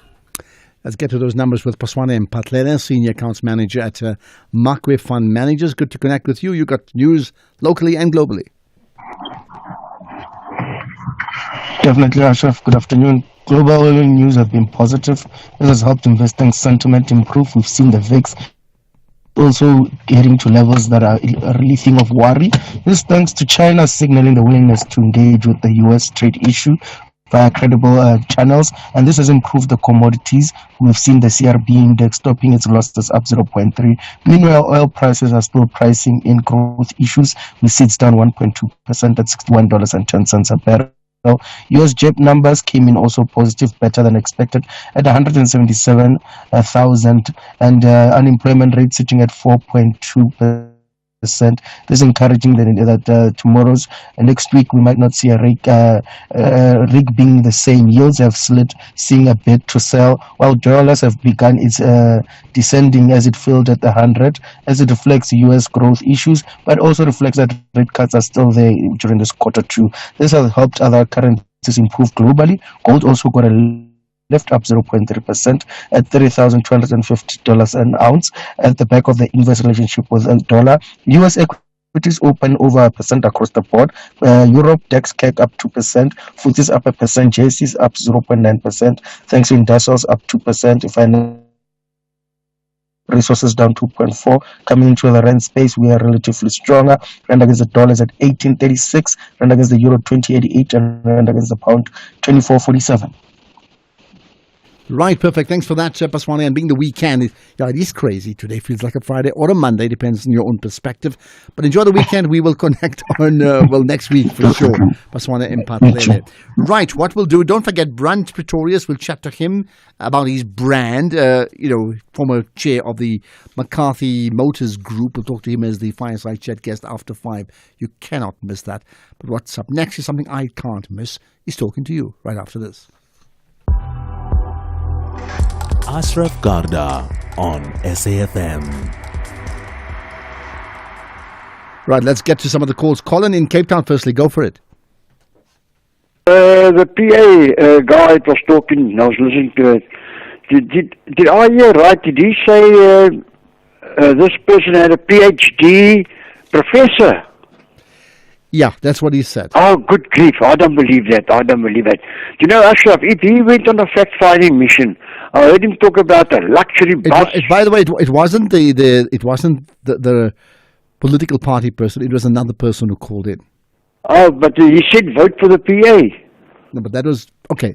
He said one thing and there were other callers as well. Oh, I see. All right. What's your point overall? My point is, if the bus was found, a luxury bus was found, transporting people from the border there to the farms and things like that, why wasn't, if they went on a fact-finding mission, why didn't they have the Home Affairs people with them or something like that? Which bus are you talking about, Colin? I don't know what you're referring to. This guy said he was talking. No, they were talking in general. It wasn't a specific case. It was a general comment about, people that enter the country illegally. Illegal, yeah.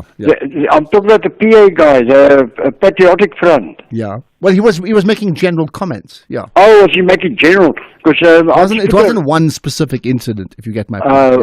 All right, Colin. Yeah. Okay, okay, thanks very much, Ashraf. I misunderstood. Right. No problem. That's fine. Thank you. Well, certainly that's what I heard. I think it is. Warren, let's get your thoughts, Warren, in the Eastern Cape. Good evening, Ashraf and listeners. Good evening. Violence against women, children. People must look up on the internet the number of countries that use chemical castration to lower the testosterone levels in men who are aggressive. Now, you're not putting these people to death. You are just lowering chemically the testosterone, which in many cases, and you can speak to doctors, helps bring down the testosterone level and that aggression. But I've got one thing else to say. I'm going to challenge these politicians and everybody. Hold a referendum. Can chemical castration be used in South Africa against rapists, people who beat women up, children up? And then it would be interesting on the voters, on the roll, okay, who are women that voted, who are men? And let's see the depravity of this country exposed. Okay, got that. Got that. Thank you. So you're saying not a death penalty referendum as often gets put out, but you're talking about chemical castration. Interesting one. I wonder if we have any other supporters on this one here. Jack in Rudaport, go for it. Jack, hi. No, Jack. All right. Yeah, go for it, Jack. Hi, Ashraf. Yeah, Jack, hello. Yes.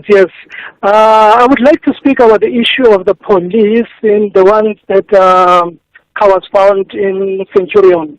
Yeah. You know, I can say that the police have the capacity to do a very good job in terms of detecting or finding the vehicle, even the relevant personnel, and condolences to the family.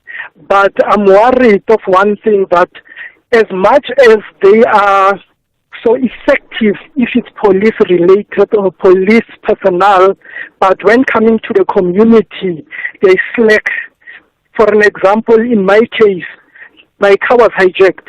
And I'm telling you, even now, for more than a year, I haven't even received a call from the detective unless I'm the one calling a detective to check if there's any update about what happened to the vehicle and how far is he with So your the point case. is what? They have the capacity, but sometimes they don't apply that capacity, is what you're saying? Yes, in terms of yes. mobility. Okay. If it is a community member, but if it's cops, they are very fast.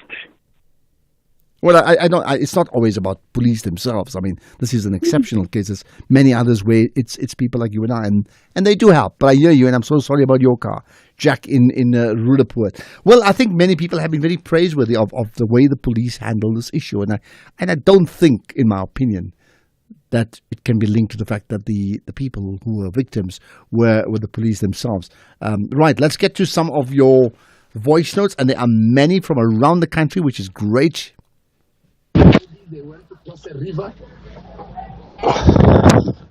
I agree with Kenny Kunena, Radio SFM. I agree with Kenny there.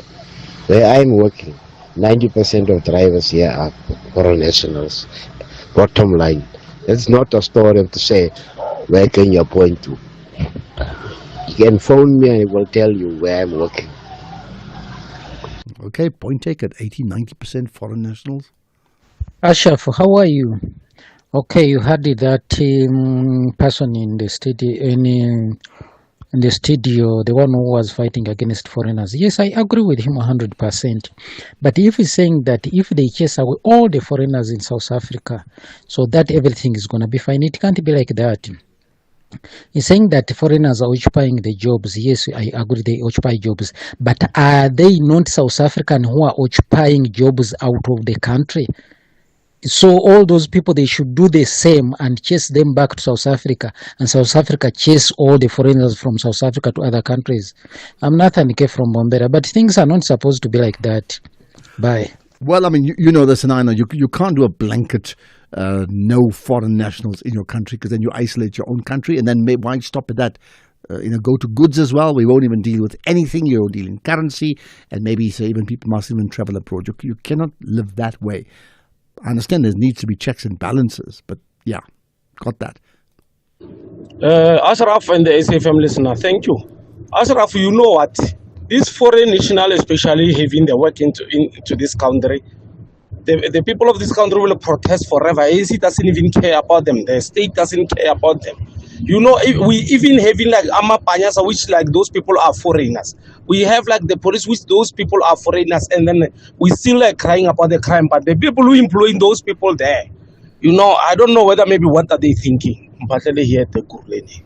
Well, I think you do question if it's foreign nationals undocumented, who does the hiring on this issue, right? Okay, here's another one that's similar to a theme of earlier on. Business thrives on cheap labor. That guest of yours is a businessman. He should know this better. It's not about foreigners versus locals. They just want cheap labor. That's all. Mohadi from Rustenburg. But I think to a degree that is what Kenny Kuneni said. That they don't protest. They can get away with things that others can't do. Right. Here's another quick one.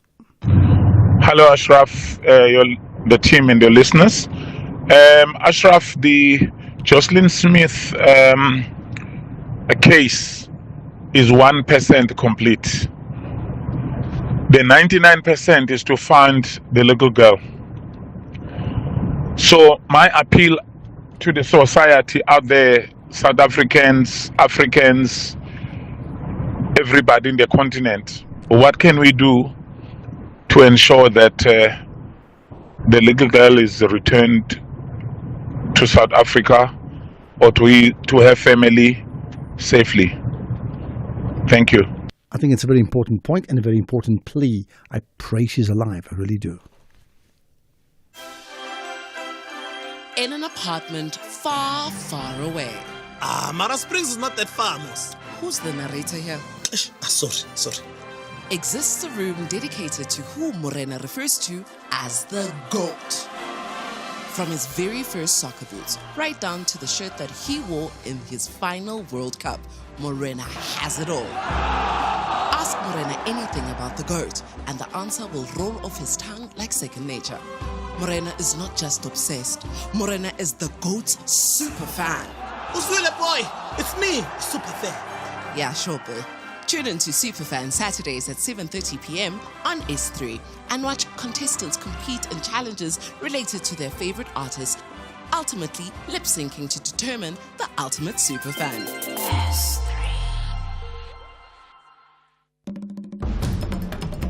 The Flames and Bafana Bafana both believe they have the capacity to secure a special continental ticket to East Africa.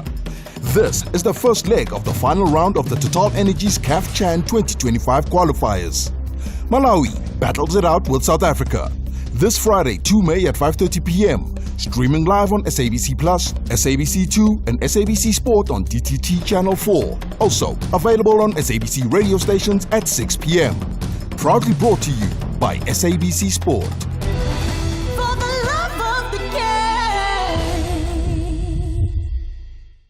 Marawai, why did you think a plastic bag and tape was a solid window replacement after that smash and grab? And why does it sound like a kite every time you hit Boomer 60Ks? Marawai, why aren't you insured with Santam, the insurer that covers theft or attempted hijacking? Get your car covered online in just 2 minutes or SMS cover to 36101. Santam, this is freedom. T's and C's apply. Santam is an authorized FSP, a licensed non-life insurer and controlling company for its group companies. Across South Africa, online and on radio. SAFM, let's talk. And there's certainly more opinions on some of the biggest issues, including the issues of jobs and foreign nationals, and they're very intertwined, aren't they? Me, I have realized that most of the people who complains about foreigners, they got low life. Because people who are focusing on their life right now as we speak, they don't have time to fight foreigners. They are focusing on what's their next deals. And some of them, they are learning from foreigners too. So if people just have self-hate, it's their problem. We can't help it. Okay. I wonder. I'm now reflecting, and I'm sure you are too. Shalom Ashraf, this is wisdom. When we lack knowledge, when we reject knowledge, we suffer harm. Concerning jobs, there are very few jobs, but works, there are a lot. Opportunities, there are a lot of opportunities. The only thing we need to change the way of thinking. Yeah, here's the principle of life. You only get rewarded due to the service you provide. That's the bottom line. Find the place of your service, you render the service, you'll be rewarded. Thank you, bye. Well, there you are. I think, it's find your purpose. I think if you find your purpose, you'll find your career. Purpose does come first. It's probably something I'm going to put to Brian Pretorius when I chat to him just now in terms of what actually is his purpose. As far as you should get a job as a broadcaster. I think I could listen to you all day long. And I'm thinking the whole nation will be saying, Ashraf's right. You could listen to this guy all day long. Thanks for that contribution. Good afternoon, Ashraf. There's no way to me supporting Orlando Pirates. I see today she's wearing Orlando Pirates shirt. The black one. Tomorrow meaning she will be wearing Kaizer Chiefs shirt. There's no way she's supporting Orlando Pirates because she can't wear the Orlando Pirates shirt today. But I see you, Ashraf, you're just wearing a nice shirt yourself, a dark blue one. It's nice. Lovely show. Thanks. Yeah, on the referees, I wear like a neutral color. Well, she says she's going to wear a Chiefs one tomorrow. So it's Pirates today, the black with the red piping. But tomorrow we don't have the national pulse. So where she's going to wear it, I don't know. But certainly not on this show. Hello, Ashraf, the team and your listeners. Ashraf, the Jocelyn Smith case is 1% complete. The 99% is to find the little girl. So my appeal to the society out there, South Africans, Africans, everybody in the continent, what can we do to ensure that the little girl is returned to South Africa or to her family safely? Thank you. Okay, we played that soundbite before. It didn't delete. My apology for that. But maybe that does need reminding once again. So it's maybe opportune that it didn't delete, because I think that reminder is like, what can we do to find the little girl? Business thrives on cheap labor. That guest of yours is a businessman. He should know this better. It's not about foreigners versus locals. They just want cheap labor. That's all. Mohadi from Rustenburg. Okay, well, it was brought up earlier on that, in fact, foreign nationals don't protest, and not just in South Africa, undocumented ones. They are vulnerable. So it happens around the world. When they get jobs, they're vulnerable. They'll do everything they can to hold on to those jobs. Afternoon again, Ashraf. The other day we heard about the lady who has a doctorate, but was actually sidelined, and someone was hired, a foreigner was hired on a position. What is that supposed to mean in South Africa? All these places, hospitality, security, all over, there's only foreigners. Foreigners what? Foreigners must go and fix their bloody countries and just give a space for South Africans. Now how many people are demanding on this nonsensical grant? No. I don't know what you mean by nonsensical grant. I mean, that's another one that has been just repeated, but it makes the point about that relationship between who gets hired. But you still can't make a blanket statement. You have to look at a case per case basis, because does that mean, for example, you have a university professor, you cannot have a foreign national university professor in the country? What do we then do? A pure South Africa? That's like apartheid. Seriously, you can't do that. That's just all of us on our own. We must not mix with anybody. I'm not talking about documented, undocumented. You also do need that mix of people that comes into the country, as many of our people go out for maybe 2-3 years, a sabbatical or some work outside. Surely you want that. A very good afternoon to you, Ashraf.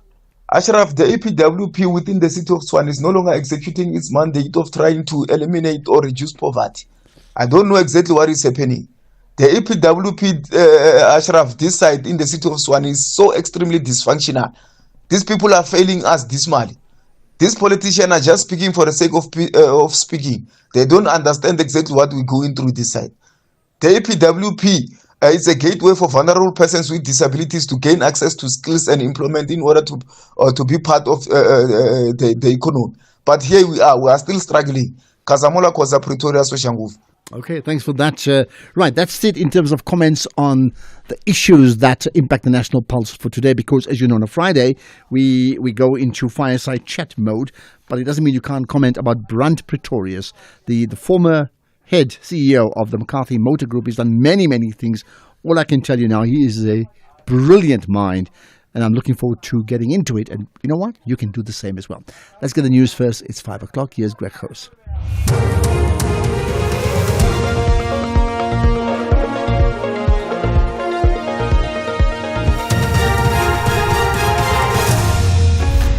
Thank you, Ashraf. A drop in fuel prices and Uganda's military chief stirs controversy. Good day to you. Motorists can expect to breathe another sigh of relief as petrol and diesel prices are set to drop from midnight Tuesday next week. Both grades of petrol will drop by 22 cents a litre. Diesel will drop by 41 and 42 cents a litre. Spokesperson for the Department of Mineral and Petroleum Resources, Robert Marke. The following fuel prices will be effective on Wednesday, the 7th of May 2025. Both grades of petrol will decrease by 22 cents a litre. Diesel will decrease by 41 and 42 cents a litre. Illuminating paraffin at retail level will decrease by 41 cents a litre. However, the price of LP gas will increase by 46 cents per kilogram. The LPG gas prices is increasing due to the higher freight rate or shipping cost during the same period. The Water and Sanitation Minister, Phemi Majordina, says the Disaster Management Act sets out clearly the responsibilities of organs of state at national, provincial and local level on when to implement a disaster management plan. She was answering a parliamentary question from the Rise Mzansi leader, Songezo Zibi. Recently, some of the country's metros have been reported to be experiencing a severe shortage of water. The minister was asked if the department has a disaster management plan in place should there be a partial or full collapse of water services. The minister says her department is only responsible for the development of a sector disaster management plan. Agricultural analyst Johan van den Berg says although the abnormal rainfall and subsequent damage to crops was quite severe, it's not expected that consumers will be impacted much. Thousands of hectares of crops along parts of the Vaal River were destroyed during recent flooding. Van den Berg elaborates. There are some areas that recorded more than 1,000 millimeters of rain in the last 3 months. That is more than double the normal rainfall. There will be some severe damage in terms of infrastructure. Crops will also suffer, especially soya beans or the irrigated parts, soya beans and maize along the rivers can cause severe damage there. In terms of consumer, not much, but there was some expectancy of early harvesting of especially white maize. Kelly Smith's mother, Amanda Smith, says she still wants answers from her regarding the whereabouts of her granddaughter, Jocelyn Smith. Smith, Jacqueline Apollos and Stefano van Rijn were convicted of kidnapping and human trafficking in connection with the disappearance of the little girl at Saldanha Bay in the Western Cape. Arguments in mitigation and aggravation of sentence are expected to be heard from next week. Amanda Smith spoke to the media outside court. She must tell me where my grandchild is. That's all. And I don't want to talk to anybody else anymore, please. Are you angry with Kelly at this point, ma'am? As a last question. Just the last question. Are you angry, disappointed in her? I am angry. I am angry. Because nobody knows if she's still alive, if Jocelyn is still alive. So I am angry and I don't want to see her. Uganda's military chief has caused controversy by saying he abducted the bodyguard of opposition leader Bobi Wine and has admitted he was being tortured. The BBC's Will Ross has more. It's no secret that opposing Uganda's governing party can be a risky choice. Rights groups have for decades accused President Yoweri Museveni of using the security forces and the courts to ensure the opposition has no chance at the polls. Now the president's son, General Muhoozi Kainerugaba, who's the head of the army, has made some extraordinary comments on social media. He admitted capturing opposition leader Bobi Wine's bodyguard, Eddie Mutwe, shaving his head, and said he planned to castrate him. Bobi Wine said the abduction by the military was a reminder to the world that law and order had broken down in Uganda. Top stories that motorists can expect to breathe another sigh of relief as petrol and diesel prices are set to drop from midnight Tuesday next week. That's SAFM News. I'm Greg Goos. In sports this hour, Proteas women lose by 5 wickets to Sri Lanka. Snyman says LA success will define their season, and Soweto Derby showdown takes centre stage tomorrow. More details at 5:30. SAFM, guiding you through the rush hour traffic. Good afternoon. Starting off in Gauteng, the N3 southbound in Bedfordview is slow moving towards Van Buren Road. The M1 southbound in central Johannesburg, slow moving towards Crown Interchange. In Pretoria, Eskempashleli Drive northbound has delays towards Bloot Street, and Solomon Mhlangu Drive eastbound, slow moving towards the N4 highway. In KZN, the N3 westbound in Pietermaritzburg has a stationary truck after Peter Brown Drive exit, the N3 westbound, a stationary vehicle before Pavilion Mall exit, and the M7 eastbound is slow moving towards South Coast Road. In Cape Town, Wetton Road eastbound, queuing towards Plantation Road. Koeberg Road northbound is slow moving towards Freedom Way. Victoria Road outbound is slow moving through Woodstock. And Blaauberg Road westbound in Tableview, queuing towards Guy Road. With your traffic update, I'm Irma G. Do great solutions start with good conversation? SAFM, leading the conversations that move us. The Spanish Princess series continues the story of Queen Catherine and Henry VIII. Catherine's struggle to produce an heir places her marriage and position in the court at risk, and she's haunted by her choices from the past. Despite proving herself a politician, a diplomat, and a national inspiration, and even a military commander, Catherine must battle to save her love with the king and to preserve the peace and prosperity of their reign. The Spanish Princess Season 2 airs Saturdays at 9:30 p.m. only on S3. Open up.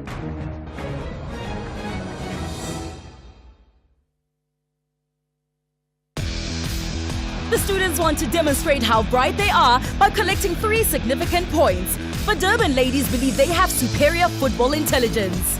Tshwane is up against KwaZulu-Natal. This is the Hollywoodbet Super League. Catch the beauty of Mzansi's women's football. TUT Matsatsansa Ladies FC versus Durban Ladies. The Sunday 4 May at 3 p.m. Streaming live on SABC Plus and SABC Sport on DTT Channel 4. Proudly brought to you by SABC Sport. For the love of the game.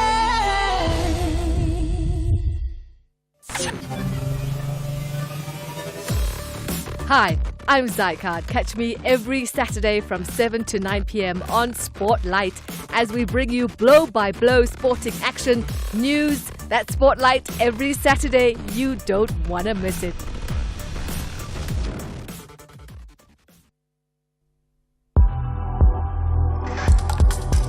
The National Pulse with Ashraf Garda on SAFM. You're listening to the National Pulse, weekdays 3 to 6 p.m. Right, so we've got Brian Pretorius in the house as part of our Friday Fireside Chat. I would suggest strongly, if you know of him, listen in up to 6 o'clock.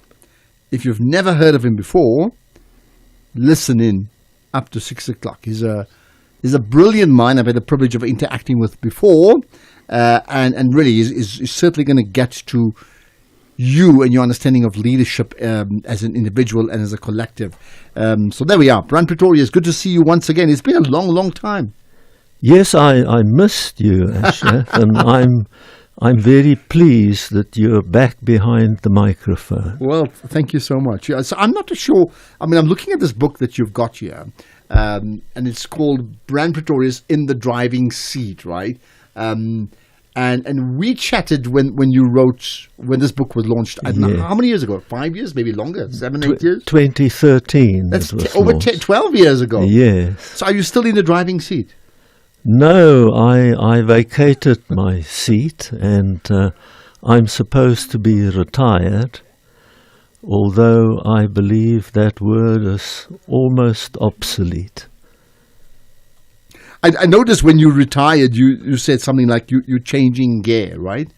So it seems like clearly the issues of cars and mobility is very much part of your vocabulary, right? Yes. No, I've been a car enthusiast all my life and will die a car enthusiast.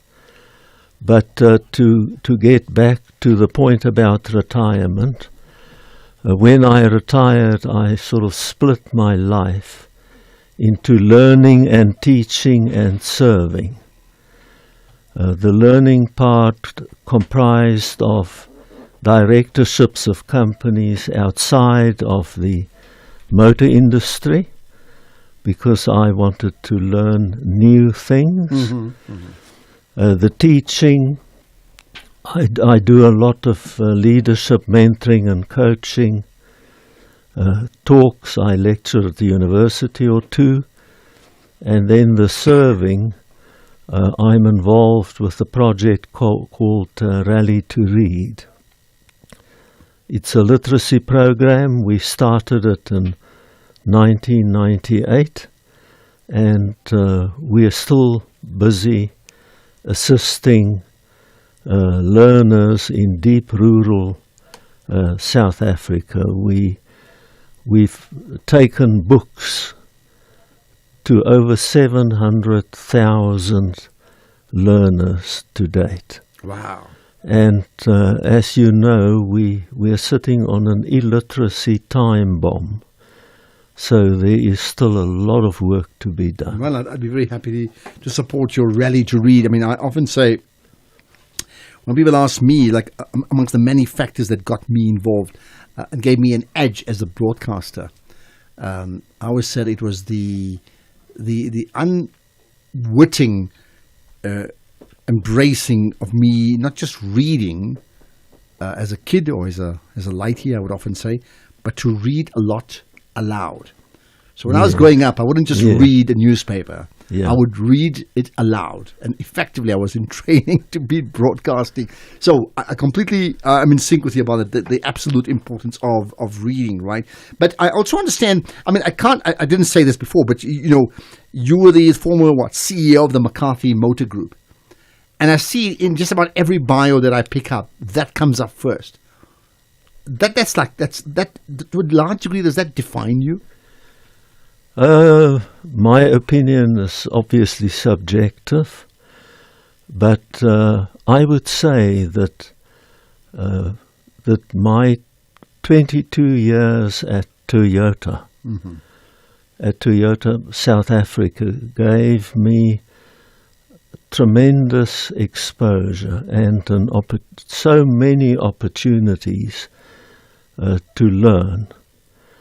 I will be forever grateful to Toyota because from a career perspective, Toyota made my success possible. I experienced a lot of success at Toyota, and I learned a little bit from success. And then I wanted to learn more about the retail side of the motor industry, so I moved across to McCarthy as head of McCarthy Motor. McCarthy at that time was a diversified retailer. It also had over 1,000 shops selling clothing and furniture and building material on credit into the lower segment of the market. In the late 90s, that part of the McCarthy business imploded.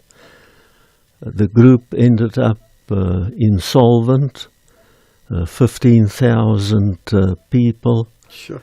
We owed 8 banks 2 billion rand, and I was then tasked to try and turn the McCarthy Group around. The share price had fallen from 21 rand to 18 cents. And that's when I started learning about my faith, learning about business, learning about leadership. I also experienced the power of the human spirit, because nobody gave us a chance. And over a 3-year period, through the grace of God and with the help of some incredible people, the group was saved. And it's part of the Bidvest Group today and still doing very, very well. So I had 22 years of sunshine at Toyota, where everything kept going right.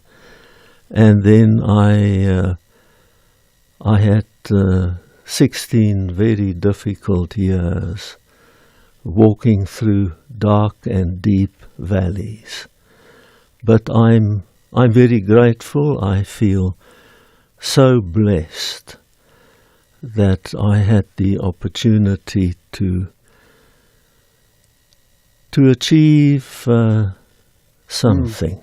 And why do you think you have achieved? I mean, if you maybe there's two parts to it. There's a lot of what you do, and I was looking at your manuscript for your new book, right? There's a lot of it. I mean, your leadership and your spirituality, your Christian spirituality does come through. So we'll touch on that just now. But in pure business terms, why do you think you succeeded? I mean, what gave you that edge? There's a simple answer, Ashraf. Hard work. And obviously, you can work hard, but if your ladder is against the wrong wall, then it will serve no purpose. So the first leadership responsibility is to come up with an appropriate strategy that will make the business sort of future-proof, and then to convert the strategy into a business plan, a budget, corporate objectives, personal objectives, and then to drive the business by setting the right example and by caring about one's people. I believe implicitly in the philosophy of servant leadership, because without committed people, a leader can do nothing. Nothing. So that's why I became very interested in leadership. It's both an art and a science. I'm still a student of leadership, still learning every day. But effective leadership, focused leadership. John Maxwell, one of his sayings is, everything rises and falls on leadership. And you concur with that? I mean, we can use. Well, I made the point the other day. I gave a rugby example. The incumbency of Rassie Erasmus is completely aligned to the rise of the Springboks once again, and then the appointment of Siya Kolisi. Now, that's just rugby. Would you say that applies, I mean, to business, to South Africa as a country, to just about every single organization? Absolutely. It also applies to families.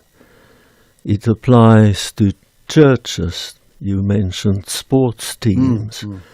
So leadership can create magic.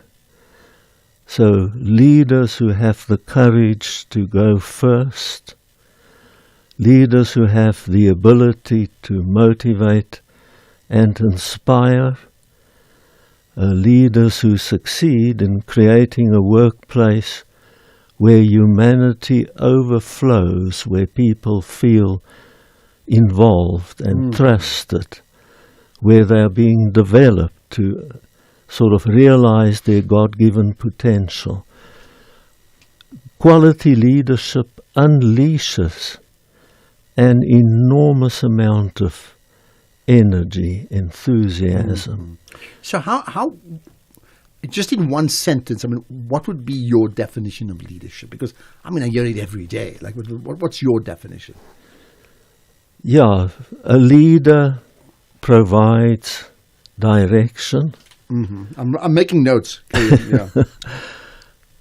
Yeah? A leader inspires and motivates. A leader effects change when it's needed. A leader ensures focus so that no energy goes to waste. And a leader influences not through the use of authority, but by earning trust, respect, and admiration. Okay. So leadership has got nothing to do with power, position, and authority. Okay. But it has everything to do with earning trust. I can put it differently and very simply.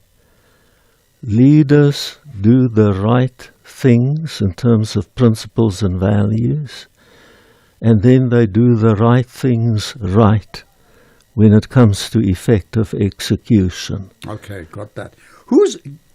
Give me a South African leader that, and I'm saying South African, that you so admire. Actually, pause on that. I'll give you a minute to think about it. A South African leader, in fact, I'm going to do it two ways. A South African and a world leader both must be alive. That Brand Pretorius so admires. Well, he certainly is in the driving seat right after this. In an apartment far, far away. Mara Springs is not that far, Mos. Who's the narrator here? Sorry. Exists a room dedicated to who Morena refers to as the GOAT. From his very first soccer boots, right down to the shirt that he wore in his final World Cup, Morena has it all. Ask Morena anything about the GOAT, and the answer will roll off his tongue like second nature. Morena is not just obsessed. Morena is the GOAT's super fan. Uswile boy, it's me, super fan. Yeah, sure, boy. Tune in to Superfan Saturdays at 7:30 p.m. on S3 and watch contestants compete in challenges related to their favorite artists, ultimately lip-syncing to determine the ultimate superfan.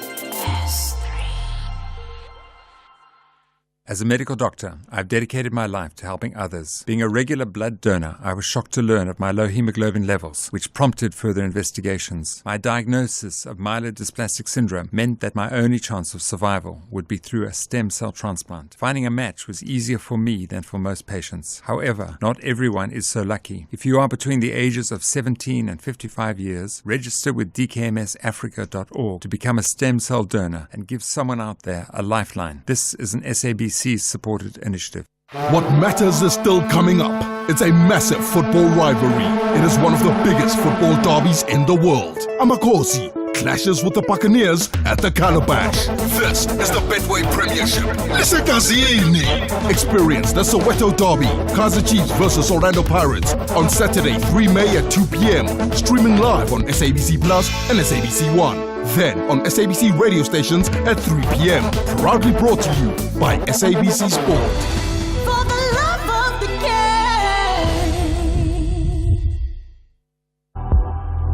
X at SAFM Radio and at Ashraf Garda. Brand Pretorius is with me. He's the former CEO of the McCarthy Group. He's done many things as a business leader. He's written a book called Brand Pretorius in the Driving Seat. Then when he retired, he said he changed gear. I mean, you can get the connection out of that. There's another book coming out soon. We'll talk about that just now. But really, he's done so many things in the South African leadership landscape that you need to be listening into the show. I see there's so Billy is saying, "Hi Ashraf, thank you for bringing Brandt in for today's fireside chat. He is a fountain of wisdom. Many of us have learned a lot from him over the years. Wish him many blessings." And Louise van Rijn, who started Part of the Possibility, I think you worked with her, saying you're this great mentor to her, and I think many people would say the same. So let's get back to the leadership story then. Yeah, current leader, alive, South African, that impresses you, and a global leader. Yeah, you're putting me on the spot. I know. Ashraf, so I must now think about many things. I know, yeah. Because I want to be fair. So I would say that if we talk about servant leaders who care about their people, but they also achieve results. They strike the right balance between the hard and the soft. Sim Shabalala from Standard Bank. Okay. I have a lot of time for him. He's outstanding when it comes to the big things, like strategy, but he's also wonderful when it comes to the small things, showing interest in his people, really caring about them. Okay. Sim Shabalala, I need to get him in studio. I really do. And I need to drop him a message, but if not, I'm going to use you to do the same thing so we can get him in the studio. So that's the South African and a global leader? Yeah, I think my knowledge of global leaders is insufficient to provide you with a fair assessment. But if we had to go back in time the chairman of GE. General Electric. Yeah? Yes, Jack Welch. Very controversial, but if you talk about effective leadership, it was the world's largest company at one time, a massive organization, and he established a culture boasting the right principles and values despite the size, and the power of his example made it all possible. Well, interesting you use the word culture, because I know about a few months ago I met a group of people and I asked them, like, what is the culture of this organization? And I never quite got an answer at that time, probably still didn't get it, but how important is that? Because I mean, you could apply that to a company, you could apply it to our country. Like, so what is the culture of a people? Yeah, it's the critical success factor. You've touched on a very, very important point, because culture determines the way people do things, even when nobody is looking. A culture that comprises of sound principles and values provide the foundation for excellence and for achievement. Peter Drucker, who's a very famous professor, said, culture eats strategy before breakfast every time. So should the culture not be conducive to high performance, then one can put together the most fancy, most elaborate strategy and it won't work. On the other hand, if the culture is right, if all the people's behavior is anchored in the principles and values that are in line with the culture, then the results will follow. So, a key leadership responsibility is to set the tone. If I take a company like Italtile... You were involved with Italtile too? Yes. Like motor cars to tiles. Oh, goodness. Yeah. So the founder of Italtile, we call him Mr. R for Ravazotti. He is the custodian of the culture of Italtile. He does the induction program of every employee himself.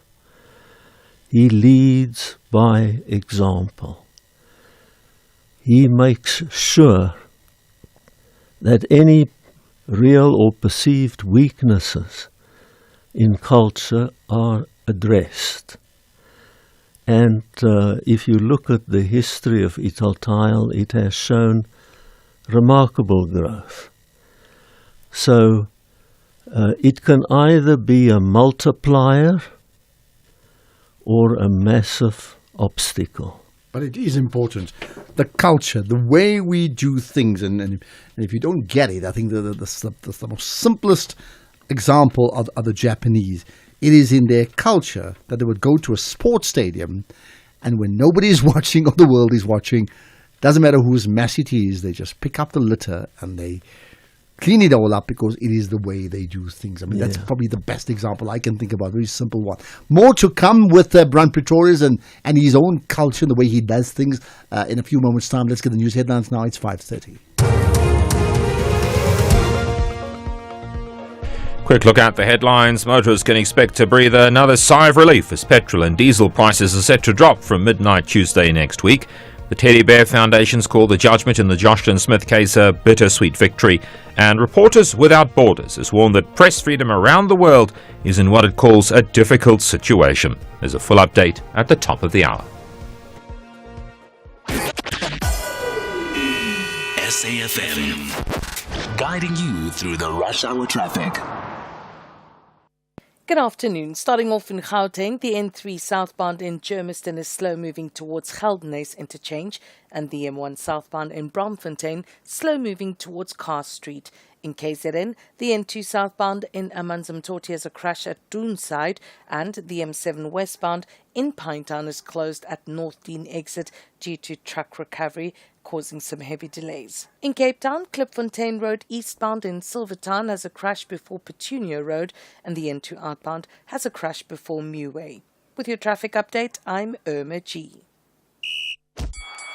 This is SAFM Sports with Tuming Kapele. Okay, Tumi, we are now hours away from the Soweto derby. Orlando Pirates versus Kaizer Chiefs. Or should I say Kaizer Chiefs versus Orlando Pirates? I'm just trying to see what's politically correct here. It's Kaizer Chiefs versus it's Pirates. It's their home game, It's right? their home game, yeah. Okay, you've got tickets that you are giving away. Yes, and the question is, who's your playmaker tomorrow for the Soweto derby? We've got one winner. Hi team, my name is Tumelo from Randburg. My playmaker tomorrow will be Thabo Cele for Kaizer Chiefs. We are taking this one. Cele is going to do it for us. Dumelo, congratulations. There you go. But still looking at what's happening in the world of sports, starting off with athletics. Athletics South Africa has selected 19 athletes to be included in Team South Africa for the World Athletics Relays Championship to be held in China on the 10th and 11th of May. Now, the team captains are Kani Simbini as Zane Geldenhuys. The national squad will compete in 4 events, including the men's 4x100 meter and the men's and women's 4x400 meter and the mixed 4x400 meters. In cricket, the Proteas women lost by 5 wickets to Sri Lanka to make it 2 losses in their women's ODI Tri-Series matches so far. South Africa posted 235 for 9 in a tough surface at the R. Premadasa International Cricket Stadium in Colombo. In reply, the hosts powered home with 21 balls to spare. In football, Orlando Pirates defender Bandile Shandu has given club supporters the assurance that the players remain focused. This is despite news that coach Jose Rivero will leave at the end of the season. Pirates recently confirmed Rivero won't be renewing his contract, raising concerns that it could affect morale within the club, especially after some mixed results. But with the Soweto derby against Kaizer Chiefs coming up tomorrow, Shandu insists the players are still fully committed and chasing the Betway Premiership title. I think for us as players, and what we've been doing is focusing on the pitch, focusing what we need to do, not too focused on what's happening outside or what's being said. So that's what we've been doing. That's what we've been doing and keeping focus on. And yeah, that's been our mindset, and that's what we've been thinking about and trying to do and trying to focus on the next game. Meanwhile, on whether he's going into this game with an eye on matching Stuart Baxter's record of 5 Soweto derby wins in the PSL era, Rivera says that the only important number is the 3 points. We're looking for a victory because it's a must for us, it's a must for our fans, it's a must for our club, same way that it is for Kaizer Chiefs. That's the important thing in a derby. We're going to celebrate a massive football day one more time. The stats are fine. It's something that we will have a look, maybe, at least myself particularly, maybe in 20, 25 years, hopefully. But right now it means nothing. The important thing is to get the 3 points. We really need to come back to the winning track after a couple of not good results in different competitions. And yes, that's it. Then Chiefs coach Nasruddin Nabi says that the club is still a big club to lose and won't lose their prestige despite struggles in recent years. Nabi, who's in his first season at Naturena, admits that it's been a tough ride with results not going their way and pressure from the fans, but he insists Amakhosi are just ill but not dead. We say that the biggest clubs can, get ill, but they never die. And we believe that we are the biggest club in South Africa. Probably at this time we might be a little bit ill, but we believe that we're still alive and we can do something. In Formula One, Lando Norris says that he has no reason to be worried about his title campaign. This is despite McLaren teammate Oscar Piastri outperforming him at the start of the season. Norris lost the championship lead to Piastri with the Australian's victory at the Saudi Arabian Grand Prix, his third win in 5 races this year. Piastri brings in a 10-point lead in the championship to Florida this weekend after establishing himself as the most consistent performer at McLaren this year, while Norris has struggled to get the best out of the car in qualifying. I think it's time for us to give away more tickets. The last tickets for the day. We've been very generous about our tickets to the Soweto Derby, and please do go, and come Monday, they need to let us in on the experience at the stadium. What do you think? Monday, I want to play one of the voice notes from all the people who've responded, and see who's the closest to that prediction of who's going to be the playmaker. So bank all those, and then we'll see. And those that get it totally wrong, well, they must never get tickets again. All right, let's play the last voice note in terms of our winner. Good day, SAFM. I think the 2 graduates from the TTC of Orlando Pirates, Rilem Fukeng and Mohau Koda, they might steal the show tomorrow. If you have noticed the 2 past games that Pirates played, Mohau Nkoda, he has been outstanding. His pace and also how he reads the game. Rilem Fukeng and Mohau Koda, his combination, it will be key tomorrow. I can say it will steal tomorrow's show. Pirates are going to win, and the credit, it will go to these 2 young players. We'll have to wait and see who is going to win tomorrow. Everyone that won the tickets, a big congratulations to you. Do enjoy the match. I'm also going to be at the stadium. Maybe you might just see me. Come say hi if you do see me. But other than that, at the stadium. Rise and shine every weekday morning on Expresso. Now, whether it's a motivational Monday or even a health Tuesday, this is the best way to start your day. Let our trending tech keep you ahead of the curve. Join us online and vote in our fashion poll. Elevate your cooking skills every Wednesday. It's the best and morning entertainment. So wake up with us. 6 to 9 a.m. on S3. Cheers.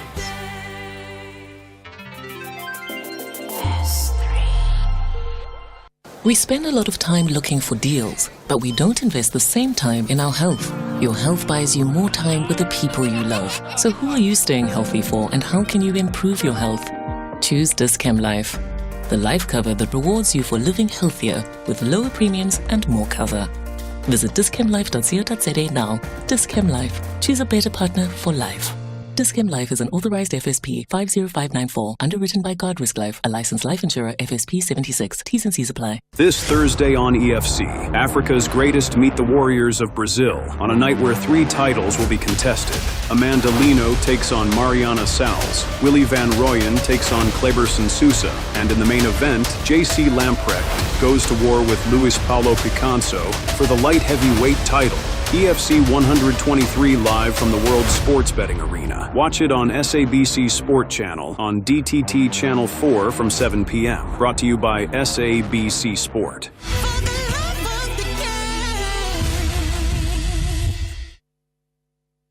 Economic news on SAFM. Facts and figures you can count on. Let's get to those numbers with Jimmy Moyaha. No show from 6 to 7, but certainly the markets move whether we like it or not. Good afternoon, Ashraf. Good afternoon to the listeners. I'm pleased to report that we survived the month of April. It was a touch-and-go situation there at some point with the announcement of those tariffs, but we did manage to close out the month in much stronger territory, and we started off the month of May equally as positive.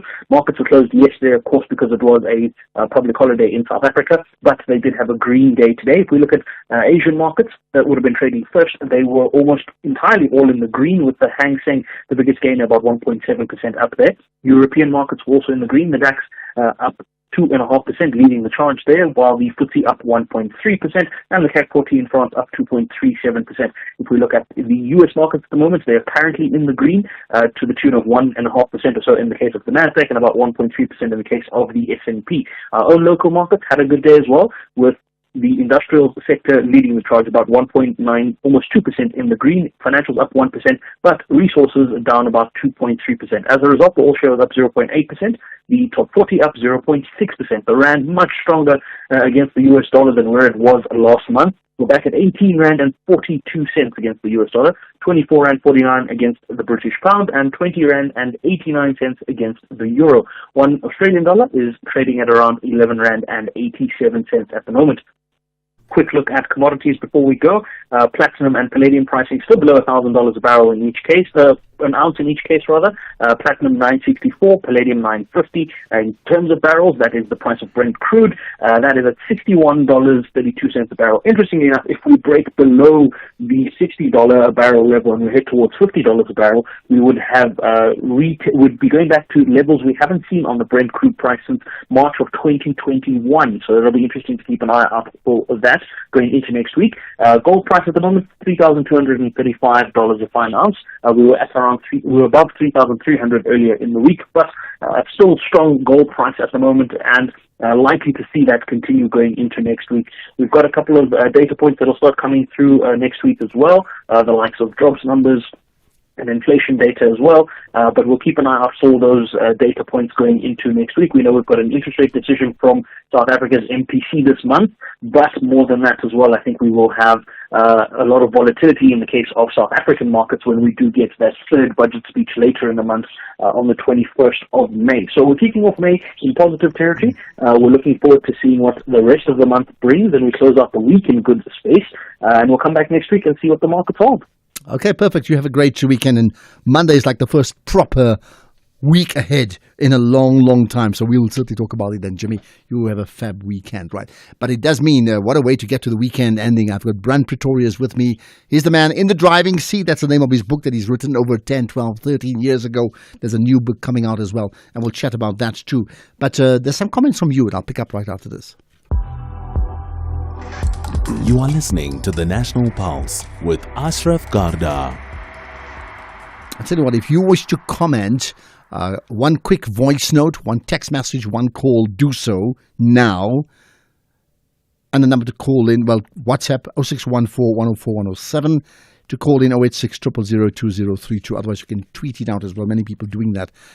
Just tag SAFM Radio and myself on the Twitter platform. So, Khlana Nati saying, wow, you need to listen to this. What a powerful show. Fridays, maybe one should set aside time as indeed we called Umrabulo in some way. Indeed, the former CEO is being put back on the driving seat of a Toyota Crusader in this case here, right? Is another one, Garth Gopi saying, I was fortunate to have worked at a Toyota dealership when Brand Pretorius was the boss of Toyota, a real leader who inspired many people of all races and backgrounds and abilities. Glad to listen to him. Great interview. And there's another from someone that I know knows you, Louise van Rijn, who, as you know, was the founder of the Partners of Possibility. And I think you were one of those business partners connecting to school principals at the time. And she said, he has been a source of wisdom for all 3,800 plus partners for Possibility working in 1,900 plus schools. And then she made the point, she said, I had the privilege to interview leaders, and this is what they had in common, they all were mentored by Brand over many years. They each had a story to tell about the very positive influence that Brand Pretorius had on their lives. Do you know that? So it's not even about somebody else. It's Louise spoke to people about how you influenced their lives. I don't know anybody else who's done that, so that's quite remarkable. I don't want to forget this. Let's talk about this new book coming out from your side soon. Tell me about that. Yes, I'm the co-author of a new book. The title of the book is very straightforward: Inspirational Leadership. Best practice from business and the word. So we selected about 60 leadership themes. And I then do the introduction of the meaning of those themes. And 60 themes, wow. And the practical application. And then Dr. Yuri Skuman, my retired pastor, who's got a doctorate in theology, he then went through the Bible, both the Old and the New Testaments, and he looked for alignment between the business principles and values that I espouse and what is written in the Bible. And he came up with fascinating commentary. And it tells a powerful story that if you want to be successful in business, then don't neglect the spiritual side. Behave in line with those timeless principles and values. And many of them are prophetic, if you get my point, no matter which faith you talk about. So yes. Bottom line, you're saying, if you want to follow the prophets, follow the prophets. Absolutely. I got that right.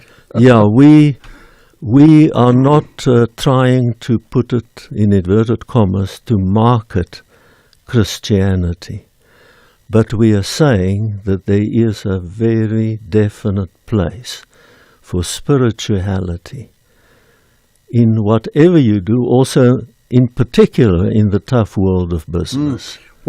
Give me the name of the book again. Inspirational Leadership, Best Practice from the World of Business and the Word. Okay, the Word would mean the spiritual aspect. Yes. So when is that book being launched? In mid-July. 2 months' time. Yes. I need to get it, and I will. I think it's very, very important. So, of course, I asked you about leaders that impressed you just now, but there's no way I'm going to let you go without you pronouncing on the state of South Africa. So I'll give you 1 minute. Go for it. Yeah, I'm concerned about many things that have gone wrong in our country. But I still have hope. I believe that the government of national unity came at the right time, had a difficult birth, but I can sense that the various political parties are starting to put national interest first. Ahead of country interest? Yes, ahead party of interest. Party interest. Okay. But my opinion is that all of us should accept co-responsibility. Hope is not only a noun, it's also a verb. We need to do hope by getting involved in either big things but also small things.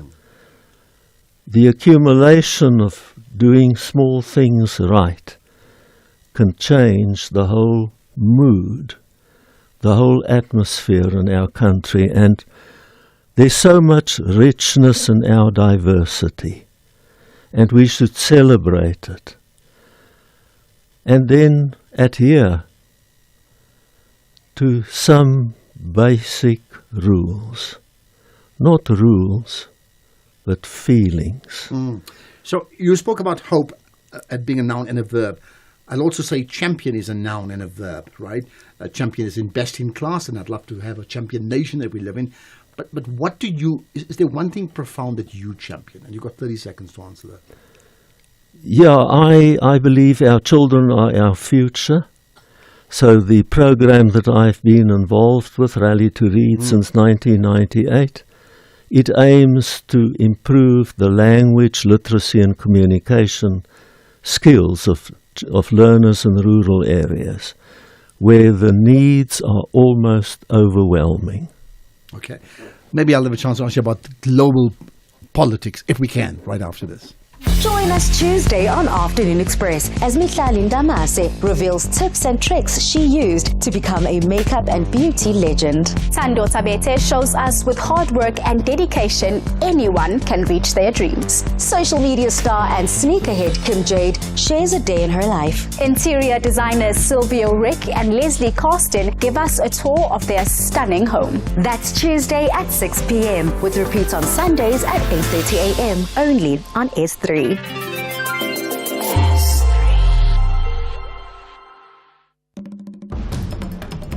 The Flames and Bafana Bafana both believe they have the capacity to secure a special continental ticket to East Africa. This is the first leg of the final round of the Total Energies CAF Chan 2025 qualifiers. Malawi battles it out with South Africa this Friday, 2 May at 5:30 p.m. Streaming live on SABC Plus, SABC2 and SABC Sport on DTT Channel 4. Also available on SABC radio stations at 6 p.m. Proudly brought to you by SABC Sport. For the love of the game. SAFM music, crafted to make you feel real good.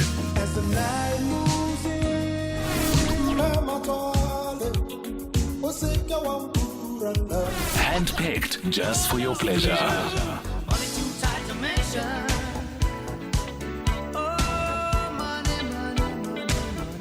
Classics sounding so good, only on SAFM. X at SAFM Radio and at Ashraf Garda. Right, I mean, I'd suggest people read that book, The Brand Pretorius Driving in the Driving Seat, and the new one to be launched in 2 months' time or so. Just some quick thoughts. So besides your books, is there a book that you'd love to recommend that we must read? Yes, there's a book about the Shackleton expedition. It's called Leading at the Edge. The author surname is Perkins, and it's a book about adversity, but also victory. Okay. Thanks to a unique leadership approach, and obviously Shackleton epitomized perseverance, but he also epitomized creativity, ethics, all the things that tend to make a leader great. Need to get that book, yeah.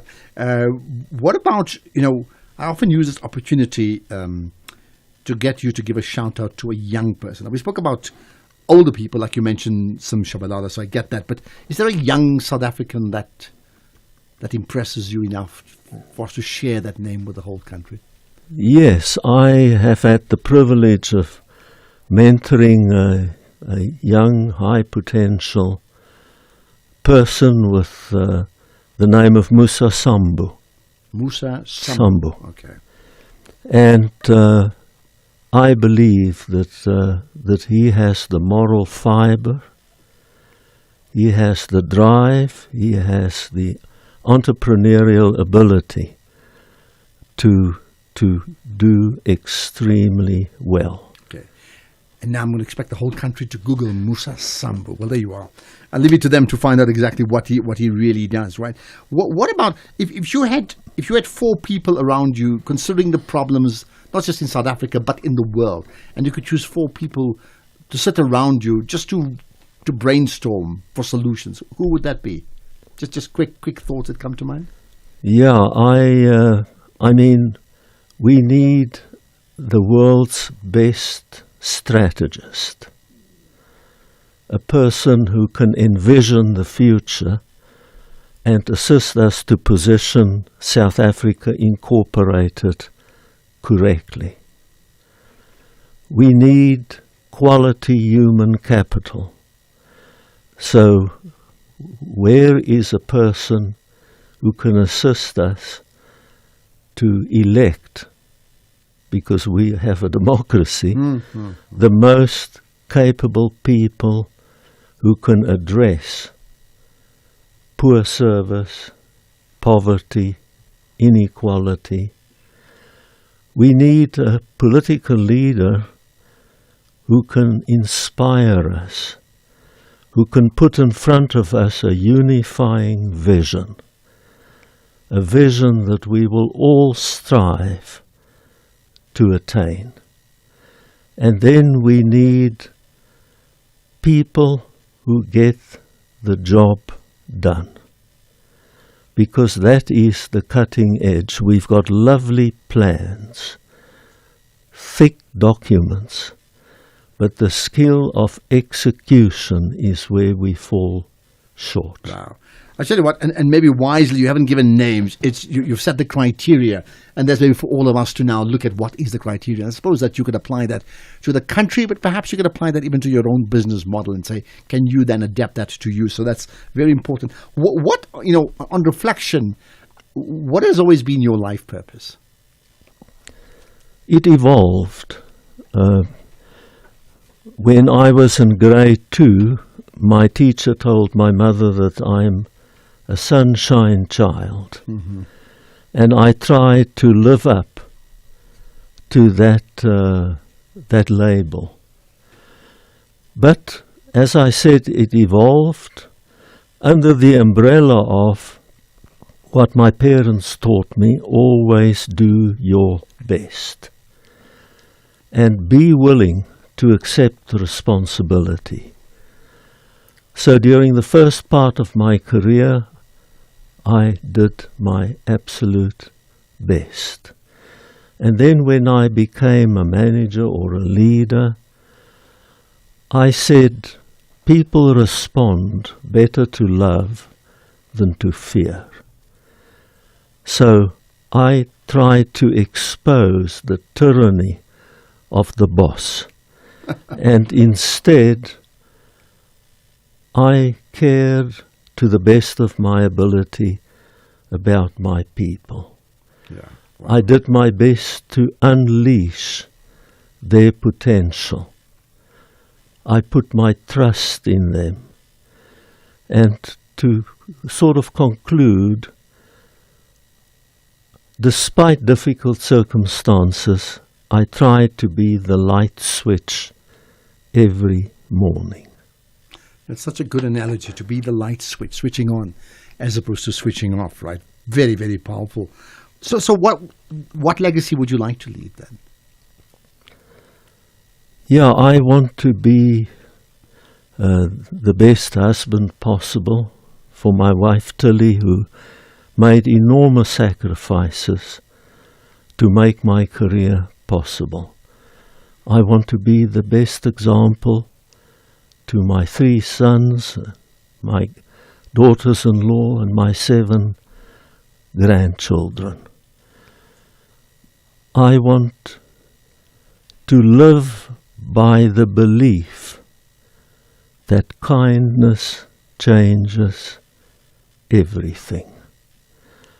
I want to glorify my Creator by walking in the footsteps of Jesus Christ. And that's your wish list. Well, we've only got time to ask you one thing, less than 30 seconds, in fact. So one day, you will not be here. And then what would you like South Africa to describe you or think about you when you're gone, in one line?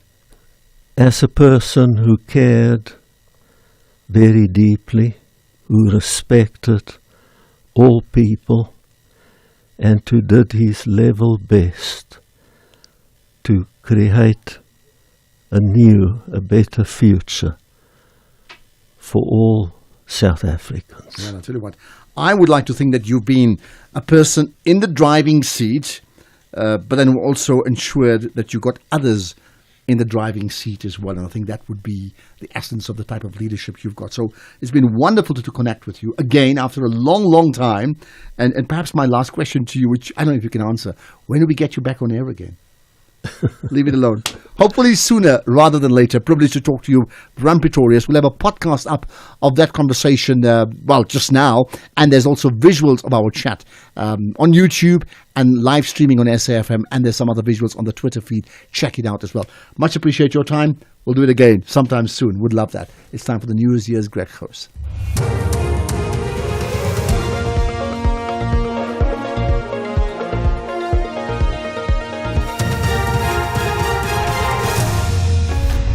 Thank you again, Ashraf. A drop in fuel prices and media freedom under siege. Good evening. Motorists can expect to breathe another sigh of relief as